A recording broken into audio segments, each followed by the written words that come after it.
Hi guys, and welcome to Boring History Story Relaxing. Tonight we step quietly into a forest that seems to swallow sound itself, where the snow lies thick between the roots of ancient trees, and every breath leaves your lips in a pale cloud. You can almost hear the stillness pressing in, broken only by the distant crack of ice, shifting in the branches above.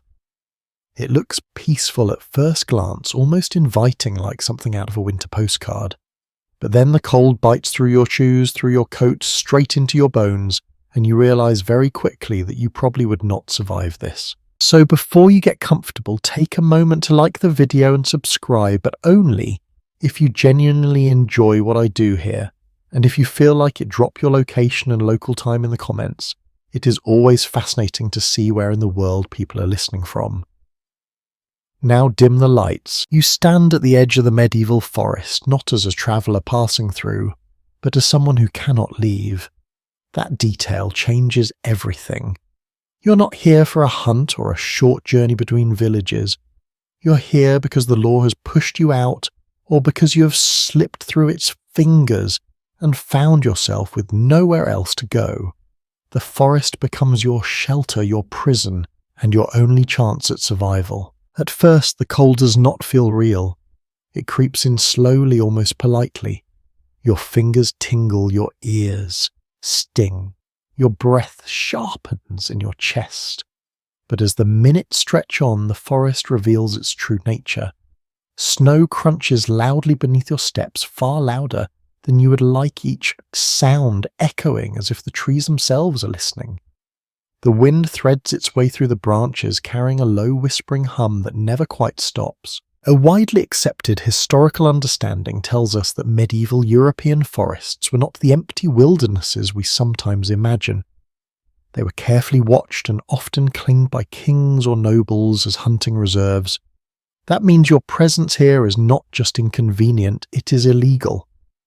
If you are found, the punishment can be severe, ranging from imprisonment to something far worse. So even as you try to keep yourself warm, you must also remain hidden. You move deeper into the trees, stepping over roots buried under snow, brushing past branches that drop small avalanches onto your shoulders.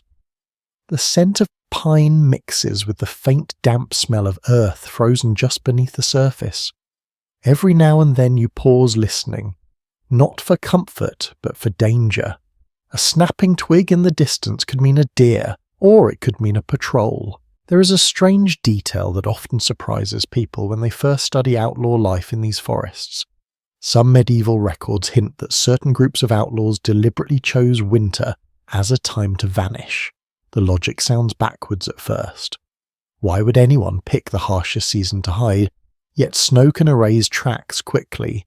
Storms can drive patrols back toward a shelter, and the bitter cold discourages casual travellers. It is not exactly a safe advantage, but it is an advantage all the same. Historians still argue whether most outlaws were truly hardened criminals or simply desperate people pushed beyond the edges of society. As you stand here trying to flex your stiffening fingers, that question feels less like an academic debate and more like something deeply personal. Were you driven here by choice or by circumstance that gave you no other option? You pull your cloak tighter, though it offers less protection than you would hope.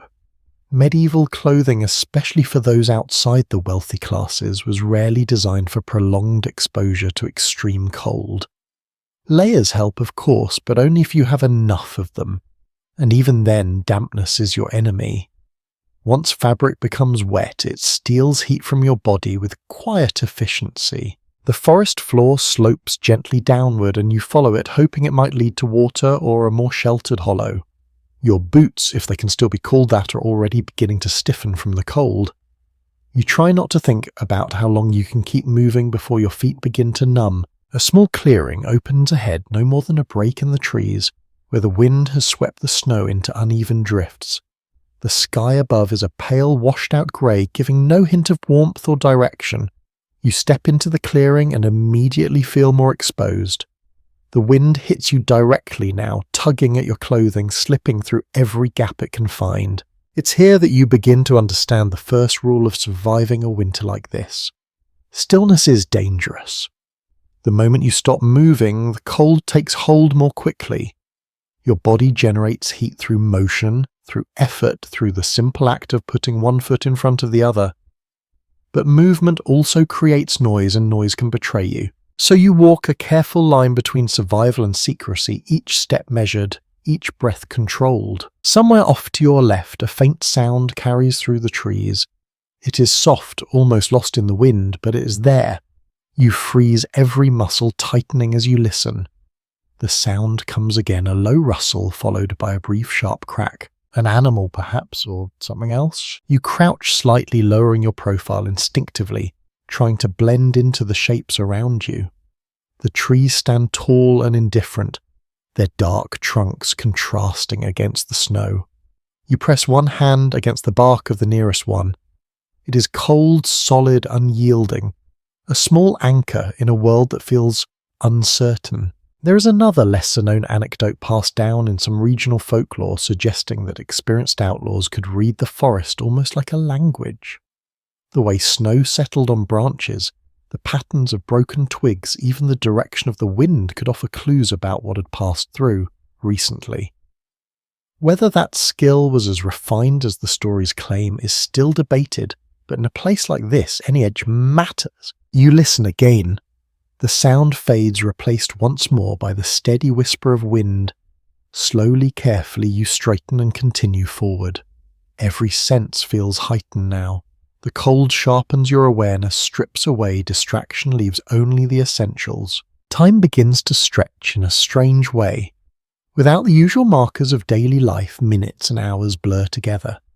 The light remains dim and flat, offering little guidance. You realize that survival here is not just about warmth or food.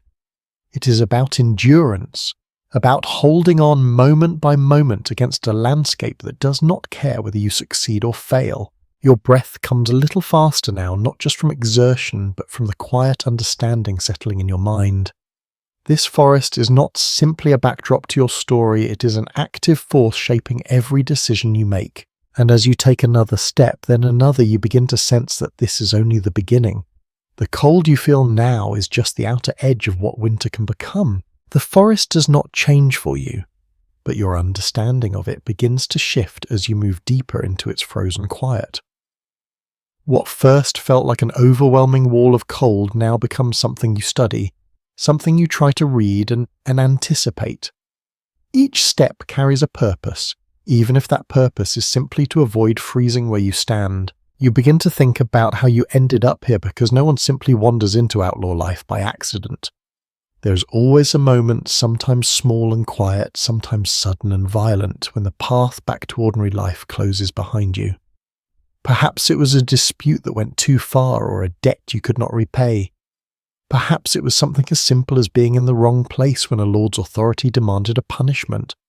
Medieval law could be swift and unforgiving, especially for those without protection or status. A commonly accepted historical fact is that many so-called outlaws were not professional criminals at all. In several parts of medieval Europe, individuals could be declared outside the protection of the law for relatively minor offences. Once that happened, anyone could harm them without facing legal consequences. It is a chilling idea when you pause to consider it. You're no longer a person in the eyes of society. You're a problem to be removed. The trees close in again around you, narrowing your path. Snow clings to low branches, brushing against your shoulders as you pass. Each contact sends a small cascade down your neck, a cold shock that makes you tense and shiver. You try to shake it off quickly, knowing that lingering moisture will only make things worse. You keep moving, but your thoughts drift. You imagine the villages you left behind, the low stone houses, the thin trails of smoke rising from hearth fires, the muted warmth that now feels impossibly distant. There is a kind of cruelty in knowing that warmth exists just beyond your reach, guarded not by walls alone, but by laws that have cast you out. It is often noted by historians that forests served as natural refuges for those escaping authority, but also as boundaries. Once you entered them, you crossed into a space where official power weakened, but so did protection. You traded one danger for another. In summer, the risks might seem manageable. In winter, they sharpen into something far more severe. You pause near a fallen log, its surface dusted with snow. Beneath the white layer, the wood is dark and damp, frozen in place. You consider sitting just for a moment, but the memory of the cold tightening around your body stops you. Rest is tempting, but rest can be deadly here. Instead, you crouch briefly and run your gloved hand along the log. The texture is rough, splintered in places, softened in others by decay. You notice small marks along the surface, tiny grooves and nibbled edges, signs of animals searching for food beneath the bark. Even here, even now, life continues its quiet struggle. There is a peculiar story recorded in some local traditions about outlaws who would follow woodpecker sounds during winter.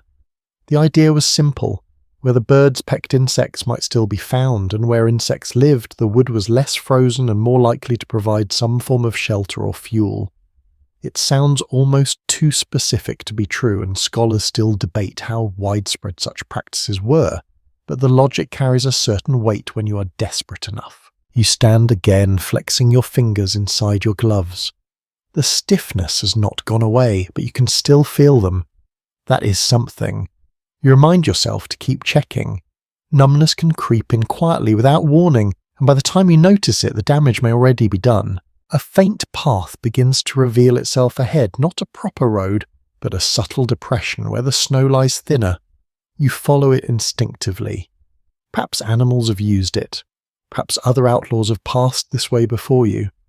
Either way, it offers a slight ease to your movement, and that alone makes it valuable. As you walk, you begin to notice the silence more clearly. It is not complete. There are always small sounds. The distant call of a bird, the soft shift of snow, falling from a branch, the quiet creak of trees in the wind. But there is an absence of human noise. No voices, no tools, no signs of settled life. It is a reminder that you are truly alone here. Or at least alone in the way that matters. Historians continue to discuss whether outlaw groups were more often solitary individuals or loosely organized bands. The image of large, coordinated groups hiding in the forest is popular, but the reality may have been far more fragmented. Small clusters, shifting alliances, individuals moving in and out of temporary shelters. Trust would have been fragile, especially when resources were scarce. You find yourself scanning the trees more carefully now, not just for patrols, but for any sign of other people like you. A broken branch at the wrong height, a patch of disturbed snow, the faint outline of something that does not belong. You're not sure whether you want to find someone or avoid them. The path curves slightly, leading you toward a shallow dip in the land. The trees here grow closer together, their branches forming a kind of uneven canopy that blocks some of the wind. The air feels marginally calmer, though no warmer. Still, it is enough to make a difference. You step into the dip and feel the change immediately. The snow is deeper here, less disturbed, but the wind no longer cuts across your face. You take a slow breath, letting it out in a steady stream.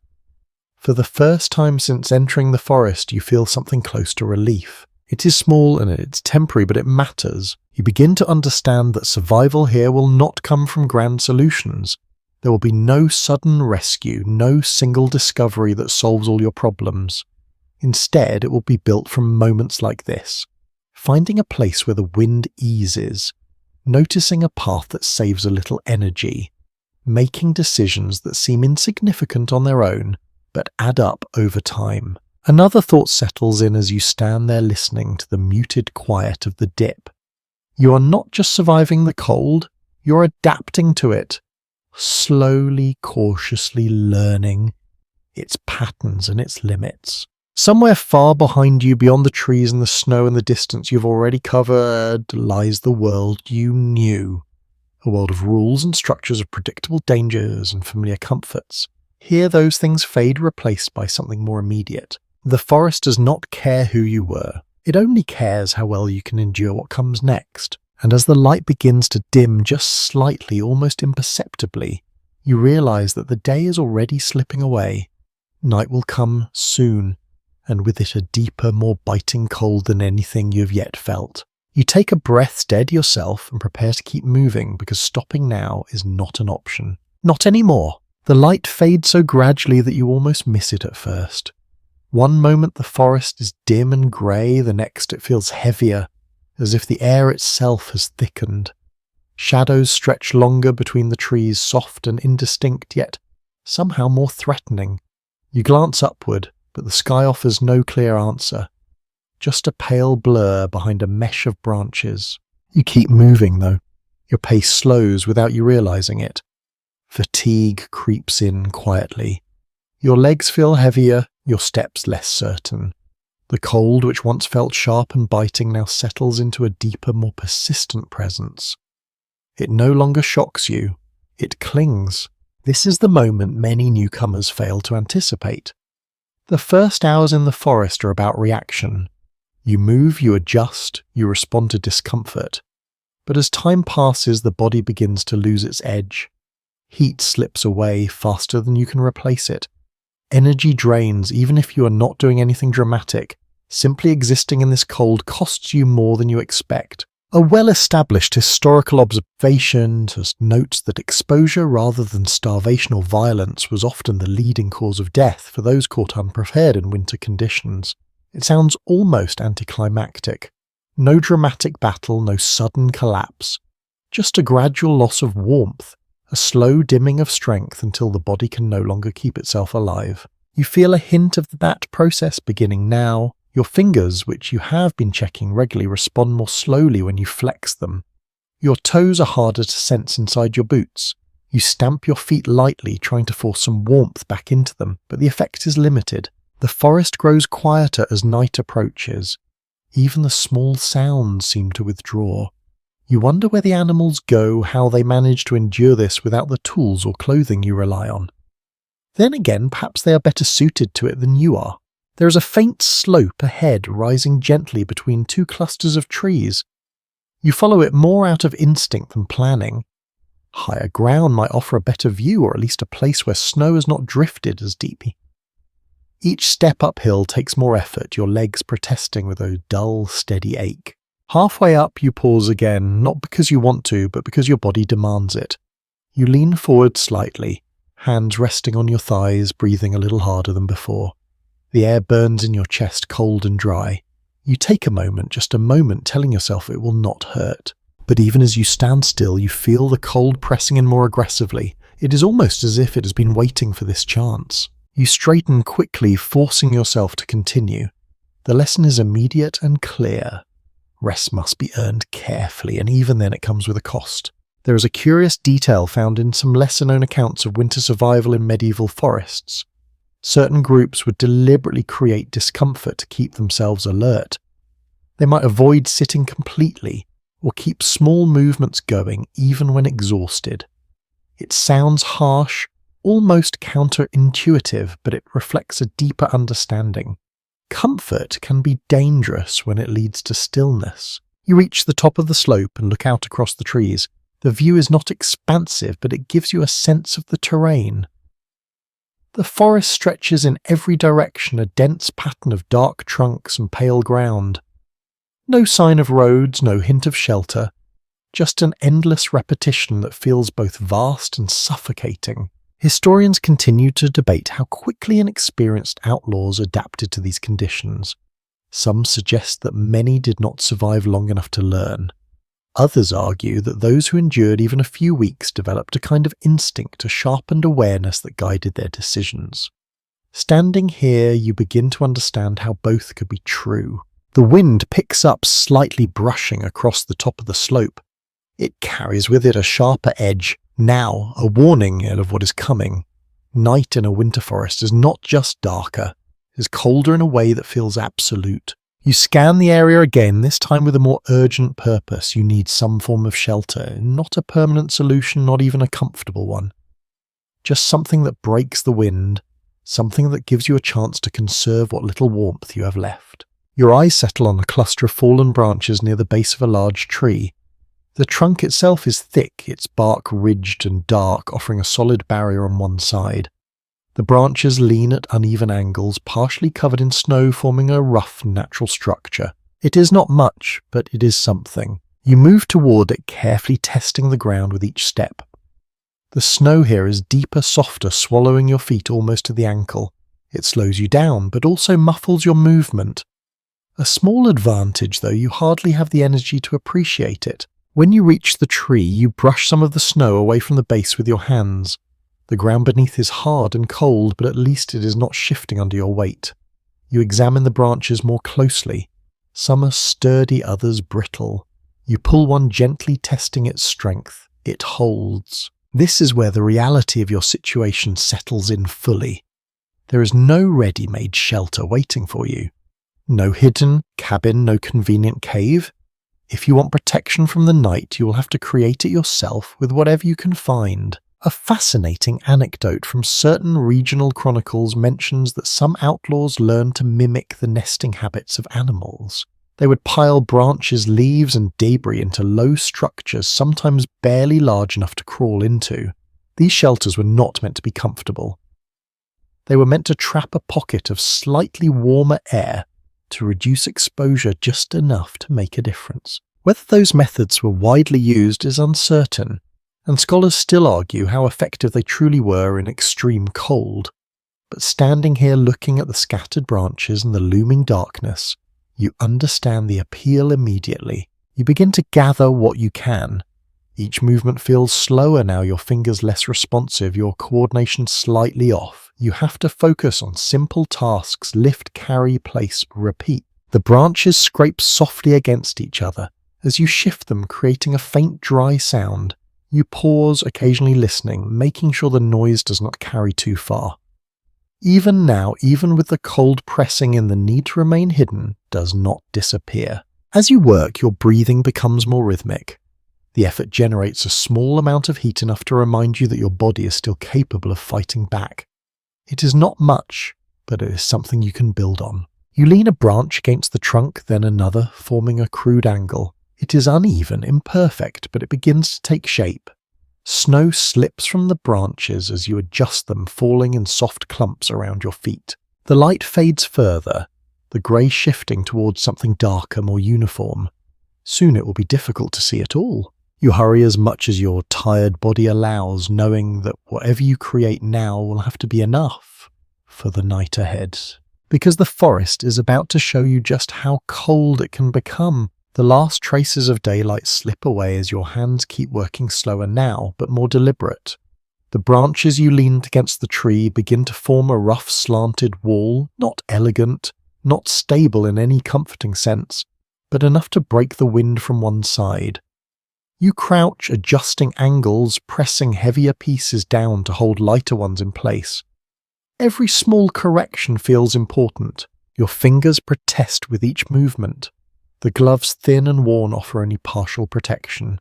When you press your palm against the bark to steady yourself, the cold seeps through immediately, a deep, quiet chill that lingers longer than you would like. You pull your hand back quickly and blow into it, watching the faint cloud of breath disappear into the dark. There is no real silence anymore. Night brings a different kind of sound. Subtle, scattered, but somehow sharper. The occasional crack of a branch settling under the weight of frost. The distant rustle of something moving unseen. Even your own breathing seems louder, as if the forest has leaned in closer to listen. You shift another branch into place, then step back slightly to look at what you have built. It is a crude, lean shape pressed against the trunk, leaving a narrow space beneath where you might fit if you curl tightly. Snow already gathers along the edges, filling gaps, adding a kind of accidental insulation. This is the point where expectation gives way to reality. You're not building comfort. You're building the bare minimum needed to keep the cold from overwhelming you completely. A broadly accepted historical observation tells us that many medieval forest dwellers relied on simple, quickly assembled shelters rather than permanent structures, especially when they needed to remain mobile. These shelters were often low to the ground, designed to trap body heat rather than create spacious interiors. Standing upright inside was not the goal, survival was. You crouch again and begin clearing the space beneath your structure. The snow here is compacted and stubborn, resisting your efforts. You scrape it away with your hands, pushing it aside, exposing the hard frozen earth beneath. The cold from the ground feels even more intense than the air, as if it has been storing its chill for longer. You pause considering this. Lying directly on the frozen ground will draw heat away from your body faster than anything else. You need something between you and it. Your eyes scan the immediate area, searching for anything you can use. Dry leaves are scarce under the snow, but you manage to uncover a few patches where the covering is thinner.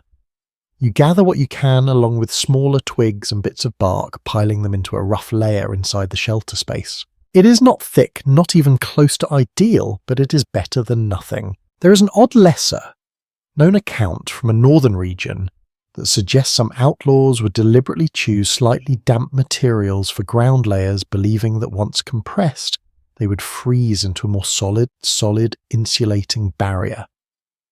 It sounds questionable, and researchers still debate whether it provided any real benefit or simply created additional discomfort.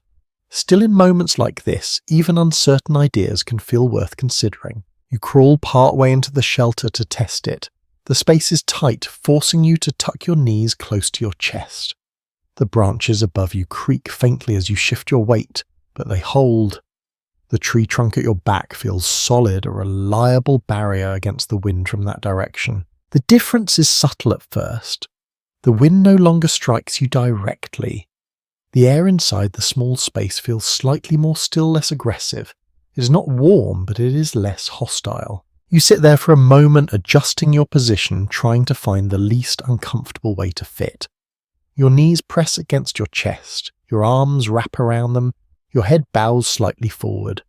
It is an awkward, constrained posture, but it helps conserve heat, keeping your body mass closer together. Historians continue to examine how much knowledge of cold weather survival was shared among medieval outlaws. Some argue that techniques like this were passed along through experience, trial and error, and quiet observation. Others suggest that many individuals simply improvised, learning quickly or not at all. Either way, the forest itself became a kind of teacher, though not a forgiving one. You shift again, pulling your cloak tighter around you, trying to seal in what little warmth you have.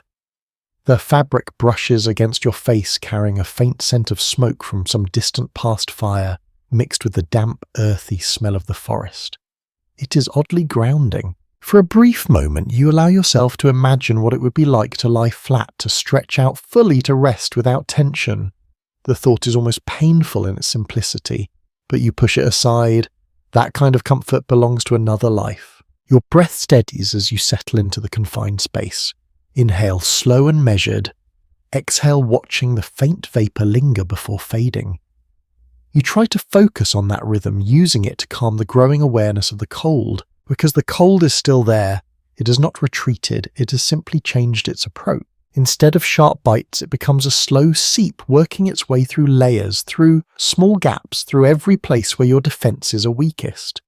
Your toes feel distant now, not completely numb, but harder to sense. You wiggle them, slightly reassured when you feel a faint response. You remember to keep doing that. Small movements, small checks, tiny acts that might make the difference later. Outside your shelter, the forest continues its quiet life. A faint crunch somewhere in the distance. A brief flutter of wings. Then stillness again. There is a peculiar story from some folklore traditions that claims certain outlaws believed trees themselves offered protection beyond the physical. Not in any magical sense exactly, but as living presences that could shield or conceal those who respected them. It is difficult to separate belief from necessity in such accounts, and scholars still debate how much of this reflects genuine worldview versus later storytelling. But as you lean against the solid trunk behind you, you can understand why such ideas took hold. It feels like an ally, even if it isn't. Time passes in a strange, uneven way. Without clear light or movement, it becomes difficult to measure. Minutes stretch, then seem to collapse.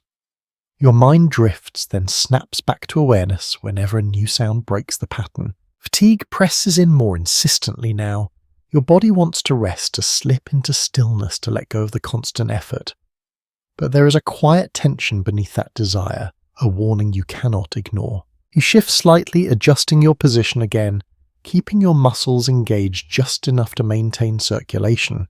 It is a delicate balance. Too much of a moment wastes energy.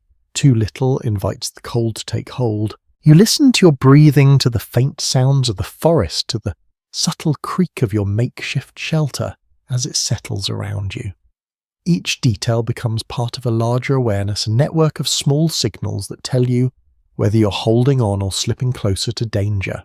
And as the night deepens, the darkness thickening around the edges of your narrow shelter, you realize that this fragile structure is all that stands between you and a cold that does not negotiate. It will be a long night, and you will have to endure every moment of it. The darkness settles fully now, not as a sudden drop, but as a slow closing in. What little shape the forest had begins to dissolve into shadow, leaving only faint outlines where branches block the dim glow of the sky. Inside your narrow shelter, the world becomes even smaller. Just the rough texture of bark behind you, the uneven press of branches above, and the steady rhythm of your own breathing. At first, you try to sit as still as possible, conserving energy, holding on to the small pocket of warmth you have managed to create.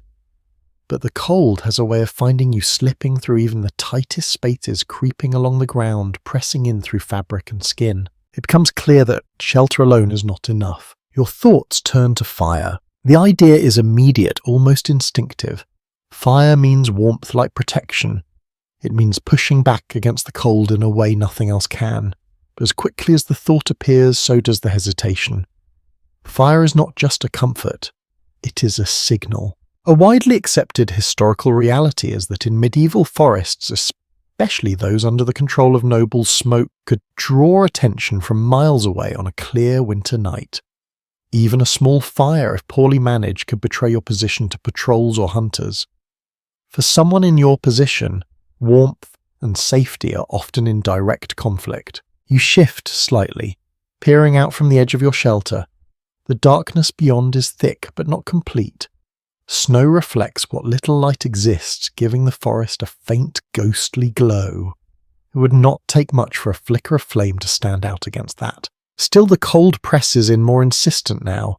Your fingers feel slower, your toes more distant. You know that without some additional source of heat, the night will become far more difficult. You weigh the risk. There are ways you recall to manage a fire more carefully. Smaller flames, shielded from direct view, positioned so that smoke disperses low and thin, rather than rising in a visible column. None of it is foolproof, but it offers a chance. There is a curious detail found in certain regional accounts describing what some outlaws called hidden fires.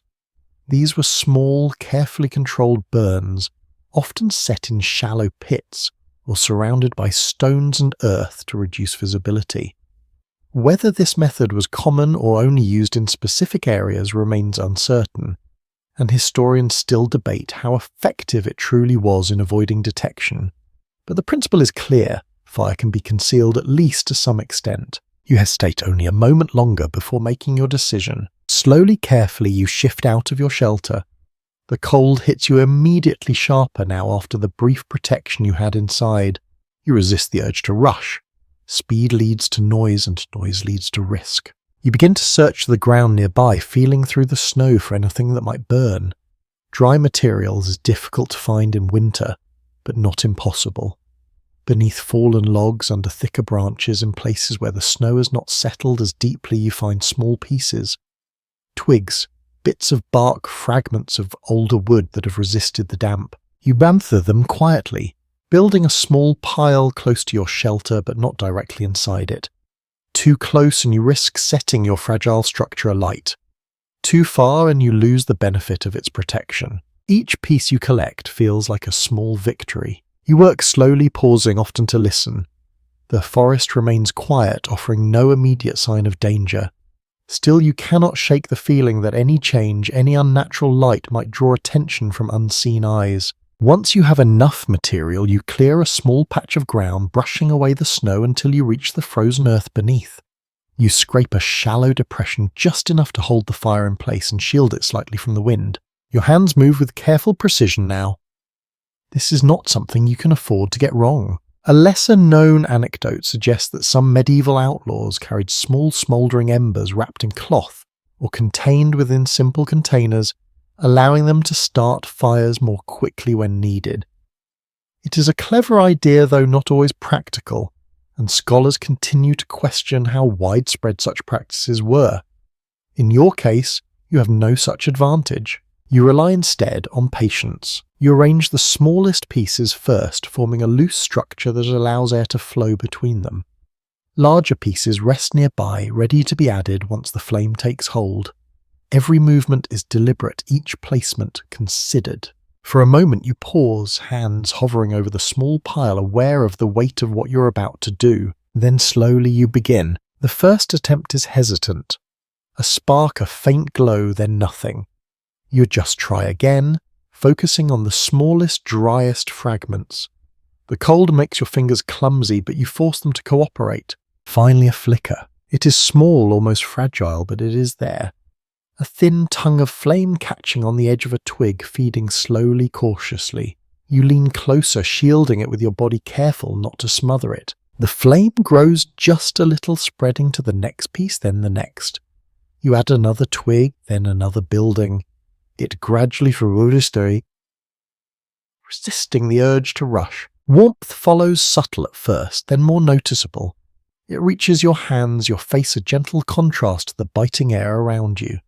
It is not enough to banish the cold, but it changes the balance. You feel it immediately, a shift small but meaningful. Historians often note that fire was not just a physical necessity, but also a psychological one. Light in darkness, warmth in cold, a sense of control in an environment that offers very little. Sitting here now, watching the flame steady itself, you understand that completely. You keep the fire small, feeding it carefully, ensuring it does not flare too brightly. The light it casts is contained, flickering against the nearby branches, barely reaching beyond the immediate area. You position yourself so that your shelter blocks the glow from one side and the tree from another. It is not perfect, but it reduces the chance of being seen from a distance. Still, the risk remains. You listen constantly, every crackle of the fire matched by a moment of stillness as you check for any response from the forest. Nothing. Hunges, the quiet continues. You extend your hands toward the flame, turning them slowly, letting the warmth seep back into your fingers. Sensation returns in small, sharp waves, uncomfortable but reassuring. For the first time since night fell, you feel something close to stability. Not safety, not comfort, but a fragile balance between what the forest demands and what you can give. You settle back and was slightly, keeping close to both the fire and your shelter, maintaining that careful position where you gain the most benefit with the least exposure. The night stretches ahead, long and uncertain. The fire will need tending, the cold will not relent. But for now, you have pushed back just enough to endure a little longer, and in this place that is everything, the fire settles into a steady, quiet burn, its small glow pulsing gently against the darkness. You keep your movements slow and measured, feeding it just enough to stay alive without letting it grow too bold. The warmth it offers is modest, but after the relentless cold, even modest feels significant. You notice something almost immediately. The heat does not spread far. It gathers close, hugging your hands, your face, the front of your body, while your back remains chilled against the tree.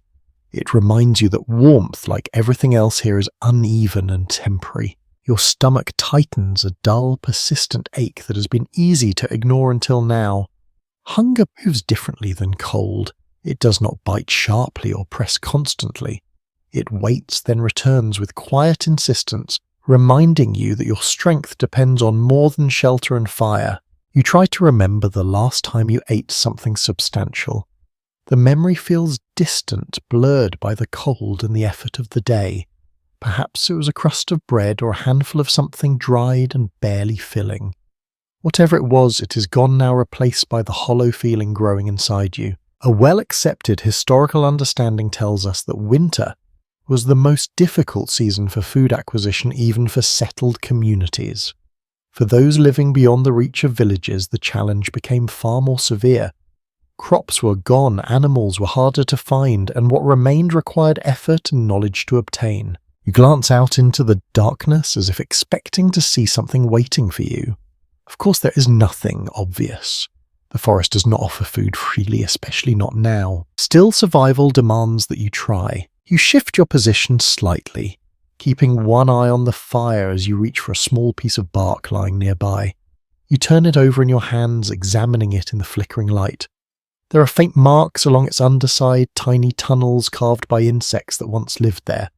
Most of them are empty now, abandoned or frozen, but you scrape at one gently with your fingernail. A small fragment breaks loose. You hesitate, then bring it closer, inspecting it. It is not much, barely anything at all, but in a situation like this, even the smallest source of nourishment can matter. There are scattered references in historical accounts suggesting that desperate individuals sometimes turn to insects, tree bark, or even moss for sustenance during harsh winters. It is not a comfortable idea, and scholars still debate how common such practices truly were. But the fact that they are mentioned at all speaks to the severity of the conditions. You place the fragment in your mouth. It has little taste, just a faint dryness, a texture that dissolves slowly. It does not satisfy, not really, but it gives your body something to work with. You scrape a little more from the bark, gathering what you can, careful not to waste energy on areas that offer nothing. It is a slow process, and the returns are minimal, but it is better than doing nothing. Your thoughts drift again, this time toward animals. There must be something moving out there, something surviving despite the cold. If they can find food, perhaps you can too. You listen more carefully now, tuning your senses to the subtle sounds beyond your fire. A faint crunch, distant and irregular, the soft flutter of wings, a brief sharp rustle that fades quickly. Each sound carries a possibility. Historians have long discussed how medieval outlaws relied heavily on knowledge of local wildlife to guide their survival strategies. Knowing where animals fed, where they sheltered, how they moved in winter conditions could make the difference between finding food and going without. It was not simply about hunting. It was about understanding patterns. You lean forward sluggerly, peering into the darkness, though your vision is limited. The firelight does not extend far, and beyond its shapes blur into shadow. There is a curious bit of folklore that suggests some outlaws would watch the behavior of birds at dawn to locate hidden food sources. Where birds gathered, there might be seeds or small creatures beneath the snow. It is a subtle strategy, one that requires patience and observation. Whether it was widely practiced is uncertain, and researchers continue to question its effectiveness in harsher regions. Still, it offers a kind of quiet logic. You make a mental note of it, though dawn feels very far away. For now, you return your focus to what is within reach. You pull your cloak tighter, shifting closer to the fire, careful not to let it grow too large. The warmth brushes against your face, easing some of the tension in your muscles. You extend your hands again, feeling the gradual return of sensation, the slight sting that comes with it. Hunger lingers, but it settles into the background, overshadowed by the more immediate need to maintain your balance with the cold. Time moves slowly. The fire requires constant attention. Small adjustments to keep it alive without drawing too much notice. You add a twig weight watch, add another. Each piece of fuel is used carefully, nothing wasted. You begin to understand another important truth. Resources here are not just scarce. They are finite in a very immediate way. Everything you use now is something you will not have later. Every decision carries weight. Historians still argue whether outlaw groups were able to maintain consistent food supplies during winter, or if they relied on intermittent success periods of scarcity broken by brief moments of abundance. Sitting here scraping bark and listening for distant sounds, you suspect the latter. Survival here does not feel steady. It feels uncertain, shifting, dependent on chance as much as skill. You glance once more into the darkness, imagining what lies beyond your small circle of light. Somewhere out there, animals move, burrow, forage. Somewhere that there are tracks hidden beneath the snow signs you cannot yet read. You realize that tomorrow, if you see it, will not just be about staying warm. It will be about finding more than this, more than scraps and fragments, because this as it is will not sustain you for long. You settle back again, adjusting your position, keeping your body close to the fire while maintaining that careful balance of concealment. The night continues, stretching on each moment, blending into the next. The forest remains quiet, patient, and you, sitting between the fragile warmth of your fire and the vast cold beyond it, begin to understand that survival here is not a single challenge but a constant negotiation, one that will test you in ways you are only beginning to feel. The fire has settled into a quiet companion, its small glow breathing gently in the dark as if it shares your effort to endure the night. You sit close but not too close, always aware that even comfort here must be measured. Your hands hover near the warmth, turning slowly, absorbing what little heat can be spared. But the hunger has not faded. If anything, it sharpens as your body begins to recover a small amount of warmth. It is a strange and frustrating rhythm. The moment you feel slightly better, the next need rises to take its place. You look out into the forest again more intently this time. The darkness is no longer just an obstacle. It is something to study. Somewhere beyond your narrow circle of light, life continues. Quiet, hidden, but present. You listen. There it is again. A faint crunch, not random this time, measured, just spaced apart. You hold your breath, letting the sound come to you more clearly. Another step, then stillness, then another. An animal. Your mind begins to work through possibilities. Not something large, you think. The sound is too light for that. Perhaps a hare or a fox moving cautiously through the snow. Creatures like these have adapted to this world in ways you're only beginning to understand. You shift slightly, careful not to disturb the fire too much. The last thing you want is a sudden flare of light or sound that sends whatever is out there running. Across much of medieval Europe, smaller animals such as rabbits and hares formed a critical part of winter survival for those living beyond settled communities. Larger game was harder to find and far more dangerous to pursue. Small game, while not abundant, offered a more realistic opportunity, especially for individuals or small groups without proper equipment. You glance down at your hands, then around your immediate surroundings. You have no proper trap set, no tools prepared, just instinct and whatever you can improvise. The sound comes again, slightly closer now. You lean forward, your body instinctively lowering, making yourself smaller. The firelight flickers behind you, casting faint shadows outward, but you position yourself so that your movement remains within the darker edges. Your heart beats a little faster, not from fear exactly, but from the sudden possibility. A small shape appears at the edge of your vision, barely more than a shift in the snow, a subtle movement where there should be none. You narrow your focus, letting your eyes adjust. There. A hare, its form blending almost perfectly with the pale ground. Only the slight motion of its head gives it away. It pauses, listening, just as you are. Its world is as dangerous as yours, filled with unseen threats. For a moment, neither of you moves. You become acutely aware of your own body.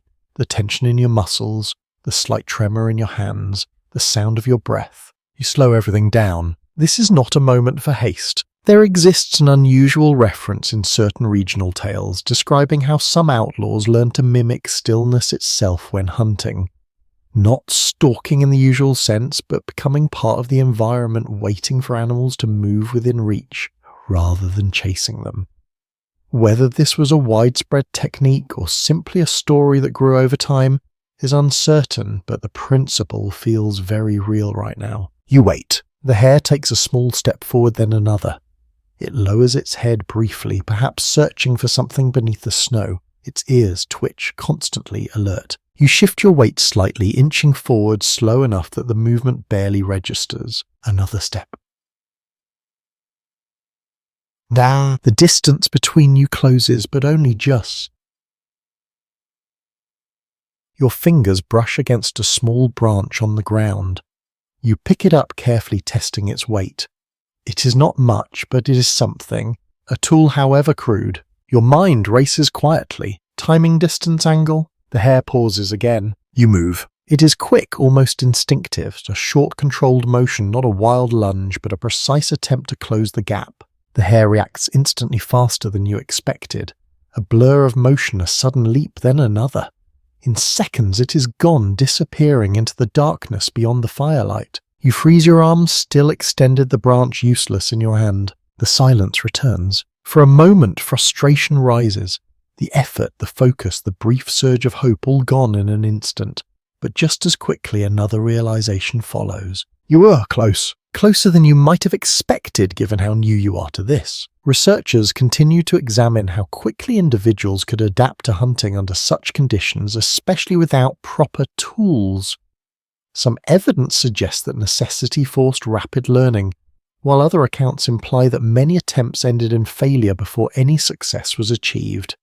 Standing here now, you understand both sides of that idea. You lower your arms slowly, letting the tension drain away. The forest does not reward impatience. You return to your fire, settling back into your position, though your senses remain heightened.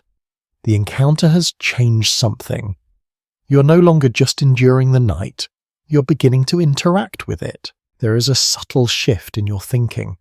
Instead of seeing the forest as a hostile expanse, you begin to notice its patterns, the way sound carries, the way movement reveals itself, the way life persists even in the cold. A curious observation appears in some lesser-known writings suggesting that over time outlaws developed a kind of seasonal awareness, adjusting their behavior to match the rhythms of the forest. Not mastering it exactly, but learning enough to survive within it. You sit quietly watching the edge of the darkness, wondering if the hare might return or if something else might take its place. The fire crackles softly behind you, a reminder that you are still here, still holding your ground. Hunger remains, but it has changed shape. It is no longer just a need. It is a motivation, a quiet push that will guide your actions when morning comes. Because now you know something important. Food exists out there, and next time you might be ready. The forest settles again after the brief encounter as if nothing had happened at all. The hare is gone, swallowed by darkness and distance, leaving only the faint impression of movement in your mind. Yet something has shifted inside you. The night no longer feels entirely empty. It holds possibilities now, even if they are difficult to grasp. You sit close to the fire, studying its small, steady flame. It consumes each piece of wood with quiet determination, reducing it to embers that glow softly before fading. There is a lesson in that, though it takes a moment to fully form. Everything you have gathered, every scrap of fuel, every fragment of food will disappear just as surely if you do not manage it carefully. You look at the small pile of remaining twigs beside you. It is not much, enough for a few more hours if you're careful, less if you're not. You resist the urge to feed the fire more than necessary, even as the cold presses in from all sides. Across many medieval accounts, one pattern appears again and again. Those who survived harsh winters were not always the strongest or the fastest, but the ones who managed their resources with quiet discipline. It was not about abundance. It was about restraint. You add a single twig to the fire and watch it catch slowly, the flame stretching to meet it.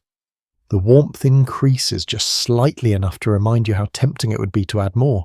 You stop yourself. The same thought carries over to food. What little you gathered earlier, the small fragments from bark and whatever trace nourishment you found, did almost nothing to satisfy you. But you realize now that eating everything at once would not have helped either. It would only leave you with nothing later. You lean back slightly, adjusting your position, and begin to think in a different way. Not about what you need right now, but about what you will need over time. There is an unusual reference in a few scattered records that suggests some outlaw groups developed simple methods of rationing, dividing what little food they had into portions meant to last several days. The idea sounds organized, almost structured, which feels at odds with the image of desperate individuals in the forest. Some historians question whether such planning was common or if it only occurred in more stable groups. But the concept itself makes sense. You imagine holding a piece of food, something real this time, not just scraps. It would be easy to eat it all at once, driven by hunger. But if you could hold back, if you could stretch it, you might last longer. The challenge is not physical, it is mental. You glance again into the darkness, thinking of the hare. If you had caught it, what would you have done? Cooked it, immediately eaten as much as you could, or tried to save some for later? Preservation becomes the next problem. In settled communities, methods like drying, smoking, or salting were used to extend the life of food. But here in the forest, your options are limited. You have no salt, no proper structure for long-term storage, no guarantee that what you save will remain safe to eat. Still, there are possibilities. You shift your attention to the fire again, studying the way it burns. Heat can preserve as well as consume. If you could dry something slowly, keep it near the warmth without letting it burn, it might last longer. There is a curious mention in some regional traditions that certain outlaws would hang small pieces of meat above low fires, not to cook them fully but to dry them over time. Whether this was effective in damp winter conditions is still debated by researchers, but the principle is familiar. Remove moisture, extend survival. You file that idea away, knowing it will matter if you succeed in hunting again. Your stomach tightens once more, reminding you that ideas alone do not fill the void. You shift slightly, pulling your cloak closer, focusing on maintaining what you have rather than dwelling on what you lack. The fire flickers, then steadies again. Time continues its slow, uneven passage. You find yourself watching the embers as much as the flames, noticing how long they hold heat even after the visible fire fades. That too feels important. Embers are quieter, less visible. They offer warmth without the same level of risk. You experiment slightly, letting the flame die down just a little, leaving more glowing coals than active fire. The light dims, but the heat remains softer and more contained. This feels like a better balance. Scholars often explore how individuals in extreme conditions learned to adjust their behavior through direct experience rather than formal knowledge. Trial and error becomes the teacher. Success reinforces itself while failure carries immediate consequences. You shift your hands closer to the embers, feeling the difference. It is less intense but more consistent, the kind of warmth you might maintain over a longer period. Your mind drifts again, not in distraction but in quiet calculation. If you find food tomorrow, you will need to decide how much to eat, how much to save, and how to protect it. Animals will not hesitate to take what you leave unguarded. The cold might preserve it, or it might ruin it, depending on how you handle it. There is no simple answer. You glance once more into the darkness, your senses still tuned for movement. Nothing appears. No return of the hare, no new opportunity. But that is part of the pattern too. Not every moment brings success. Some bring only waiting. You settle deeper into your position, careful not to lose the heat you have built. Your body feels tired in a deeper way now. Not just from exertion, but from the constant tension of maintaining awareness. Still you hold on, because now you understand something that was not clear before. Survival here is not about finding enough. It is about making enough last. And as the embers glow steadily in front of you, you begin to see that even the smallest resource, if managed well, can carry you further than you expect. The night continues quiet and patient, and you remain within it, learning, adjusting, enduring. The embers glow with a quiet steadiness, their soft light pulsing in a slow rhythm that almost matches your breathing.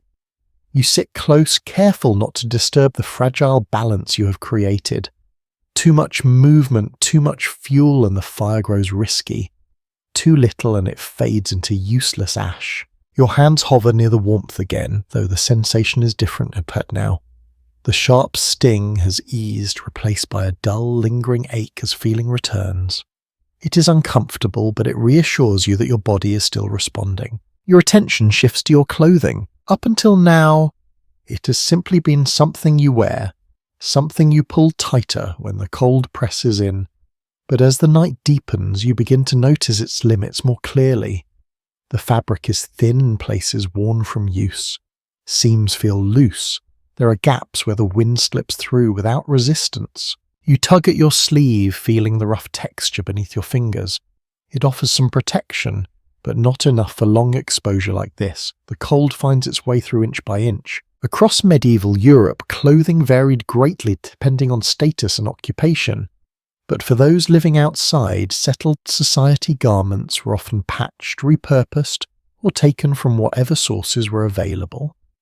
Proper winter clothing, layered and well made, was difficult to maintain without access to trade or resources. You shift slightly, adjusting your cloak again, trying to cover as much exposed skin as possible. The fabric brushes against your neck, carrying that faint mix of smoke and damp earth. Familiar now, almost comforting in its own way. But comfort is not the same as protection. You begin to think differently about what you're wearing. Not just as clothing, but as equipment.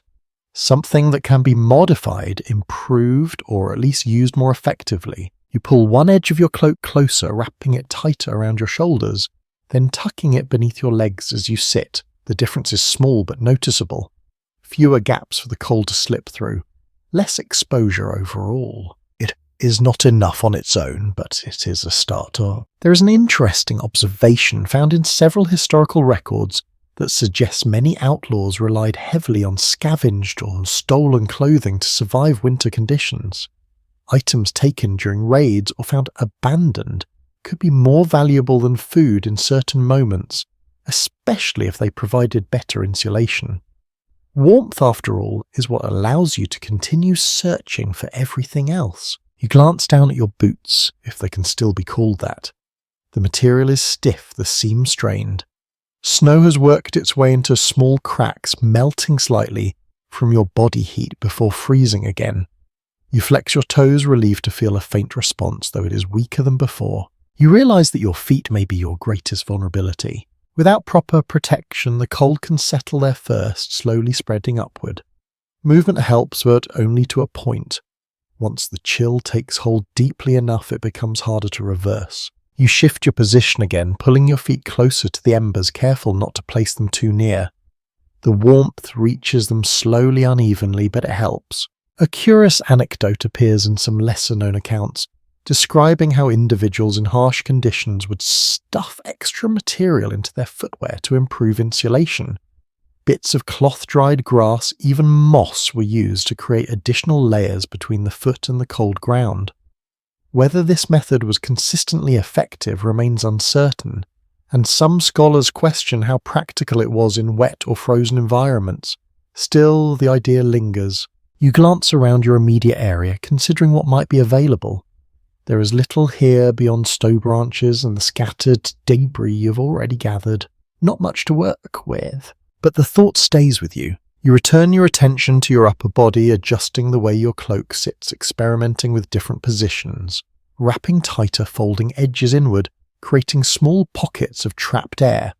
Each adjustment is subtle, but together they begin to form a pattern. Warmth is not just about thickness, it is about containment. You pull your arms closer to your sides, reducing the space where heat can escape. Your posture becomes more compact, less comfortable, but more efficient. You feel the difference gradually, a slight improvement that builds over time. Historians continue to explore how knowledge of effective clothing use spread among those living outside formal communities. Some argue it came from prior experience in rural life. Others suggest it developed through necessity shared quietly between individuals who survived long enough to learn. You find yourself wondering who might have taught you these things, if anyone, or if you're simply discovering them on your own, one small realization at a time. The fire shifts slightly, a small crackle breaking the steady rhythm. You add another twig, watching carefully as it catches. The light brightens, briefly casting sharper shadows across the surrounding branches, then settles again. You lean back just enough to rest against the tree, feeling its solid presence behind you. The bark presses through your clothing, rough and unyielding, but it offers stability, something that does not shift or change. Outside your small circle of light, the forest remains vast and unreadable. You can sense its presence, the weight of it, but not its details. Your focus returns inward. You adjust your clothing one more time, making small refinements, tightening where you can, covering what you can. It is not a perfect solution. It will not keep the cold out entirely, but it slows it. And that matters more than anything else. Your breathing steadies again, falling into a quiet rhythm. The hunger is still there, the fatigue, the constant awareness of your surroundings. But alongside them there is something new. A growing sense that you are not completely at the mercy of this place. Not yet, because with each small adjustment, each careful decision, you are shaping how the night affects you. And as you sit there wrapped in what little protection you can create, you begin to understand that survival is not just about what you have. It is about how you use it. The embers breathe softly, their glow steady and low, like a quiet pulse in the dark. You remain close, careful not to disturb the delicate balance you have built. The forest around you feels deeper now, more distant, as if the night has stretched it further away from you. Your body begins to settle into a kind of uneasy rhythm. Not comfort, not exactly, but something close to acceptance. You shift slightly, adjusting your position for what feels like the 100th time. Every angle has its cost. Sit too upright and the cold reaches your back more easily. curl too tightly and your muscles begin to ache, your circulation slows. There is no perfect posture here, only trade-offs. Sleep becomes a question you cannot ignore any longer. Your eyelids feel heavier, now drawn down by fatigue. The firelight flickers against them, creating slow patterns of orange and shadow. For a moment, the idea of closing your eyes just briefly feels almost irresistible. But something holds you back. A widely recognized reality of cold environments is that sleep can become dangerous when the body is already losing heat. As temperature drops, drowsiness increases. It feels natural, even comforting, yet that comfort can be deceptive. You blink, forcing your eyes open again. The fire shifts slightly, a soft crack echoing through the stillness. You reach forward and adjust a small piece of wood, maintaining the careful balance you have learned. Keep it alive but not obvious, warm but not visible. Your mind drifts, but you pull it back. There is a peculiar detail mentioned in some northern traditions where individuals would deliberately avoid deep sleep during extreme cold, choosing instead to rest in short intervals. They would wake frequently, move, adjust to tend the fire, then settle again. Whether this was a widespread practice or simply an idealized version of survival is uncertain, and modern historians continue to examine how realistic it was under sustained exhaustion. Still, the idea resonates with what you're feeling now. You cannot afford to disappear into sleep completely, so you compromise. You allow your eyes to close, but only halfway at first. Your breathing slows, your body easing slightly, but your awareness does not fully fade. It is a strange state somewhere between rest and vigilance. Time stretches again. You are not sure how long you remain like this. Minutes, perhaps longer. Your thoughts drift in soft fragments. The memory of the hair, the feel of bark under your hands, the distant image of a warm hearth that now feels almost unreal. Then a sound. Your eyes open immediately. A faint shift in the forest, not close but not distant either. Something moving, careful, deliberate. You straighten slightly, every sense sharpening again. The brief moment of rest disappears, replaced by alertness. You listen, holding your breath. The sound fades, then returns softer this time. An animal, most likely, but the uncertainty keeps you still. You realize now that sleep here is not a single act. It is something broken, interrupted, shared with the environment around you. You do not choose when to rest fully.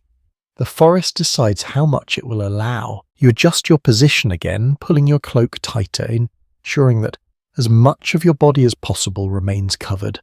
Your legs feel stiff, your joints reluctant to move smoothly.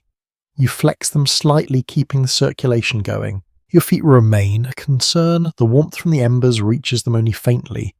You shift them closer, then back again, careful not to expose them too much. There is an interesting point noted in several survival accounts that highlights how people often underestimated the importance of maintaining circulation during cold nights. Movement, even small and frequent, could mean the difference between maintaining function and losing it. It is not dramatic. It is subtle, but it is constant. You take that to heart. Every few moments you adjust something. A hand, a foot, a shift of your shoulders. Small changes that keep your body engaged, resisting the stillness that the cold seems to encourage. Your eyes grow heavy again. You let them close just for a moment. The fire flickers behind your eyelids, its light softer now, less defined. Your breathing slows once more, your thoughts loosening their grip. Then another sound. You open your eyes again, less sharply, this time more reluctantly. Nothing obvious, just the forest continuing its quiet, unseen movements. You begin to understand that this is how the night will pass, not in a single stretch of rest, but in fragments. Brief moments of drifting followed by sudden returns to awareness. A cycle that repeats, uneven and unpredictable. There is a quiet kind of endurance in this. You're not fighting the night directly. You're moving with it, adjusting, adapting, finding ways to exist within its limits. Your body learns as it goes. Your mind follows. Some researchers suggest that over time, individuals in such conditions developed a kind of instinctive pacing, a natural rhythm that balanced rest and alertness without conscious planning. Whether that was truly the case or simply a pattern observed after the fact is still discussed. but sitting here now it feels plausible. You are beginning to find that rhythm. It is not comfortable, but it works. You lean slightly to one side, adjusting your weight, letting your head rest just enough to ease the strain on your neck. Your cloak shifts with you, maintaining its tight wrap. The embers glow steadily, their warmth consistent, reliable in a way that nothing else here is. You focus on that, on the steady pulse of heat, on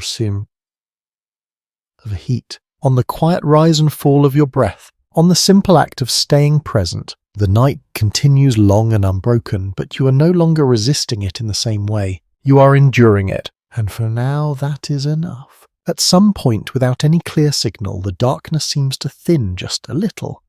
Not enough to call it morning, not even enough to change the colour of the forest, but enough that you sense a shift.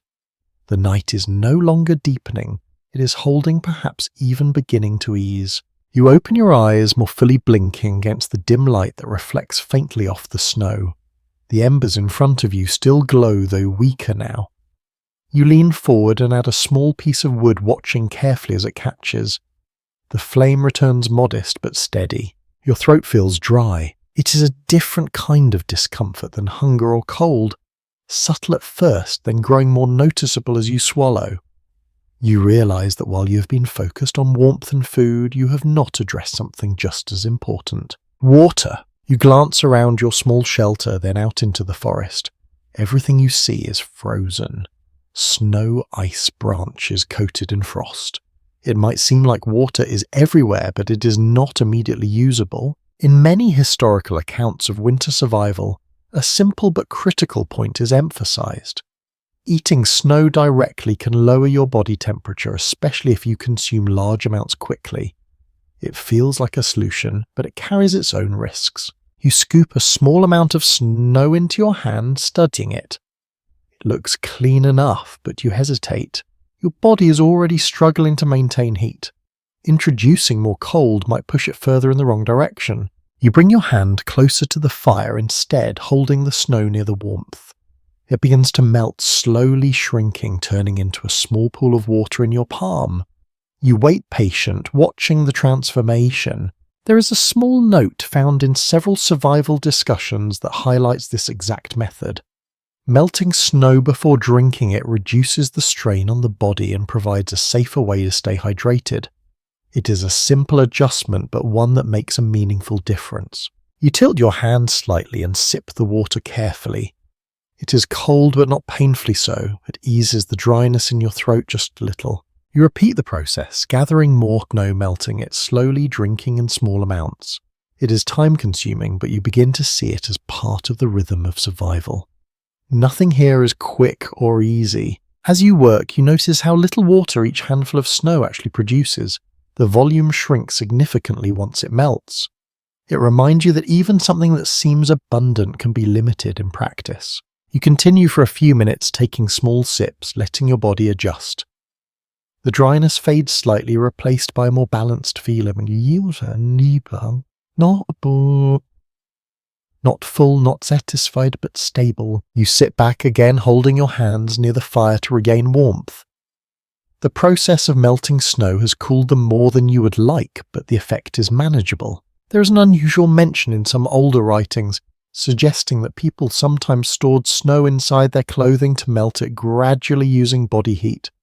It sounds efficient at first, but also uncomfortable, even risky. Modern interpretations often question how practical it would have been in already cold conditions. Still, it reflects the constant search for ways to use what is available. You glance at your cloak, imagining what that might feel like. The dampness, the chill. You decide against it, at least for now. Your attention shifts again to the ground around you. If there were a stream or a small body of water nearby, it might be partially frozen, offering a more direct source, but finding it in the dark in this terrain would be difficult and dangerous. You consider waiting. The faint change in the light suggests that morning is not too far away. With more visibility, you might be able to search more effectively to look for signs of water beneath the ice, or areas where the snow has melted slightly. For now, the snow will have to be enough. There is a broader understanding among historians that access to water was often overlooked in discussions of survival, yet it remained essential. Dehydration could weaken the body just as surely as hunger or cold, making every other challenge harder to overcome. You take another small sip, then settle back again, conserving what little energy you have. The fire continues its quiet work, the small flames rising and falling in a steady rhythm. You adjust it slightly, keeping it controlled, ensuring it lasts as long as possible. Your body feels different now, still tired, still cold, but more balanced than before. The combination of warmth and water has steadied you, at least for the moment. You glance out into the forest again. The shapes are becoming clearer now, just barely. The trees stand out more distinctly against the lighter skies. The snow reflects a faint glow, giving the world a soft, muted outline. Morning is coming. With it, new challenges. You know that staying here indefinitely is not an option. You will need to move to search to find food, better shelter, perhaps even a safer location. But movement carries its own risks, especially in unfamiliar terrain. For now, you focus on preparing. You gather a small amount of snow again, melting it carefully, drinking what you can. You check your clothing, adjusting it once more, ensuring everything is as secure as possible. You flex your fingers, your toes, testing their responsiveness. They answer slowly, but they answer. That's enough. The forest begins to shift around you, not in sound, but in presence. The deep stillness of night gives way to something lighter, more open. You cannot yet see everything, but you can feel the change. You take a slow breath, letting it out steadily. You made it through the night. Not comfortably, not easily, but you endured it. And as the first faint hint of morning settles over the frozen landscape, you realize that survival here is not measured in days or weeks. It's measured in moments like this. Moments where you are still here, still moving, still able to take the next step. The light grows slowly, almost reluctantly, as if the sun itself is hesitant to touch this frozen place. What was once a blur of shadow begins to separate into shapes you can recognize. Trees stand in quiet rows, their trunks dark against the pale ground. Branches hold thin layers of snow that glimmer faintly in the early morning. You shift forward, easing yourself out of the shelter you built in the night. Your body resists at first. Muscles feel tight, stiff from hours spent curled and tense. You straighten, gradually letting your legs take your weight, testing your balance. The cold greets you again, sharper now that you're no longer protected by your small space. It feels cleaner in the morning, less suffocating than in the dark, but no less dangerous. You glance back at your shelter. It looks smaller from the outside, almost insignificant. A few branches leaning against a tree partially covered in snow. Easy to miss if you were not looking for it, that you realize is part of its value. In several historical descriptions of forest survival, temporary shelters were often designed to blend into their surroundings. Not out of any artistic intention, but out of necessity. Anything too visible could attract unwanted attention, whether from authorities or others trying to survive in the same space. You brush a bit of snow over one exposed section, softening its outline further. A small detail, but one that might matter. Then you turn your attention outward. The forest is clearer now, but it is also more revealing. What was hidden by darkness is now open to view, including you. Movement during daylight brings both opportunity and risk. You take a step forward, then another, feeling the ground beneath you. The snow has a different texture this morning. Slightly firmer in some places, softer in others. You begin to notice patterns. Areas where the wind has swept it thin. Pockets where it has gathered deeply. Your eyes move constantly now, scanning not just for threats, but for signs. Tracks. It takes a moment before you see them. Faint impressions in the snow almost lost beneath a thin layer of fresh frost. You crouch slightly, examining them more closely. Small spaced apart, slightly elongated. The hair, or something similar. Your focus sharpens immediately. Tracking in snow is often described as one of the few advantages winter provides to hunters. Where movement would otherwise leave no trace, the snow captures, it preserves, it tells a story of what has passed through. You follow the prints with your eyes, tracing their path between the trees. They move in a loose pattern, stopping occasionally, then continuing, feeding behavior perhaps. You take a careful step forward, placing your foot where the snow is already disturbed, minimizing the noise. Then another. Your movement is slower now, more deliberate than it was during the night. Each step has intent. There is an intriguing reference in some regional accounts suggesting that experienced forest dwellers could estimate how recently an animal had passed based on the sharpness of its tracks.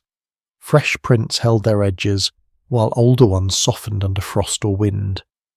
Whether this skill was common or limited to those with extensive experience is still discussed among historians, but the idea itself feels intuitive. You study the tracks again. They are not sharp, but not fully blurred either. Recent enough. You continue following the trail as it weaves between the trees. The forest around you feels different in daylight. Less mysterious, but more exposed. Every movement you make is now visible not just to you, but to anything else that might be watching. You keep your posture low, your steps controlled. The tracks lead you toward a slight dip in the terrain where the snow appears thinner in patches. You approach carefully, pausing just before the edge. There beneath a cluster of low branches, the ground shows signs of disturbance. The snow has been pushed aside, revealing darker earth beneath. Small marks scattered and uneven. A feeding spot. Your heart quickens slightly. This is where the hare or whatever left these tracks has been searching for food. If it returns, this might be your chance. You scan the area looking for a place to position yourself. Somewhere with cover, but a clear view of the spot. A fallen branch nearby offers a partial screen. You move toward it slowly, positioning yourself behind it, lowering your body close to the ground. Then you wait. Time stretches again, though in a different way than during the night. The light continues to grow, revealing more detail, more depth. The forest feels awake now, even if it remains quiet. You listen. A distant call of a bird, the faint rustle of wind through branches. Then after a long pause, something else. A soft crunch. Your body stills instantly. Another step. Closer. You focus on the feed-down spot, your eyes fixed, your breathing controlled. The shape appears gradually just at the edge of your vision. The same pale form blending into the snow, moving cautiously toward the disturbed ground. The hare has returned. You remain completely still, resisting every instinct to move too soon. Your muscles tighten ready but held in check. This is different from the night. You have more visibility, more awareness, but also more risk. If you fail, the opportunity is gone. You wait. The hare lowers its head, beginning to search again, its movements quick but focused. Now, you shift forward, smooth and controlled, closing the distance as much as you can in a single motion. Your hand reaches out faster than before, guided by instinct sharpened through observation. The hare reacts, but this time you are closer. Your hand connects not perfectly, not cleanly, but enough. There is a sudden burst of movement, a struggle, a rapid flurry of motion that lasts only skin. Then stillness. You hold your grip, your breathing sharp, your heart racing. It is small light in your hands, but real. For a moment, you simply remain there, absorbing what has happened. You succeeded, not by strength alone, not by speed, but by patience, by watching, by learning. There is a quiet acknowledgement in many historical discussions that survival often depended on moments like this. Not constant success, but occasional victories that carried you forward. You look down at what you hold, understanding its value immediately. Food. Real food. Food. You rise slowly, your movements careful, aware that this is only the beginning of another challenge. What you do next will matter just as much as the capture itself. Because in this forest nothing is ever simple. Not even success. The weight in your hands feels almost unreal at first. Small, fragile, yet undeniably important. The hare is still now, its warmth fading quickly in the cold air. You hold it for a moment longer than necessary, not out of hesitation, but out of recognition. This changes things. Not everything, not completely, but enough to matter. You shift your grip, tucking the animal closer to your body, using your cloak to shield it from the cold. The instinct is immediate. Protect what you have gained. Do not let it be taken spoiled or wasted. The forest around you remains quiet, though it no longer feels empty. Your success has made you more aware, not less. If there is one creature here, there may be others, not all of them harmless. You glance around, scanning the trees with renewed caution. Across many historical observations, one pattern stands out. Success in the wild often brings new risks. The scent of fresh meat can attract attention sometimes from predators, sometimes from other desperate people. In a place like this, nothing goes unnoticed for long. You begin to move. Not quickly, not recklessly, but with purpose. The feeding spot is no longer a safe place to linger. You have what you came for. Now you need to decide where to go next. Your shelter from the night is not far, but returning to it carries its own considerations.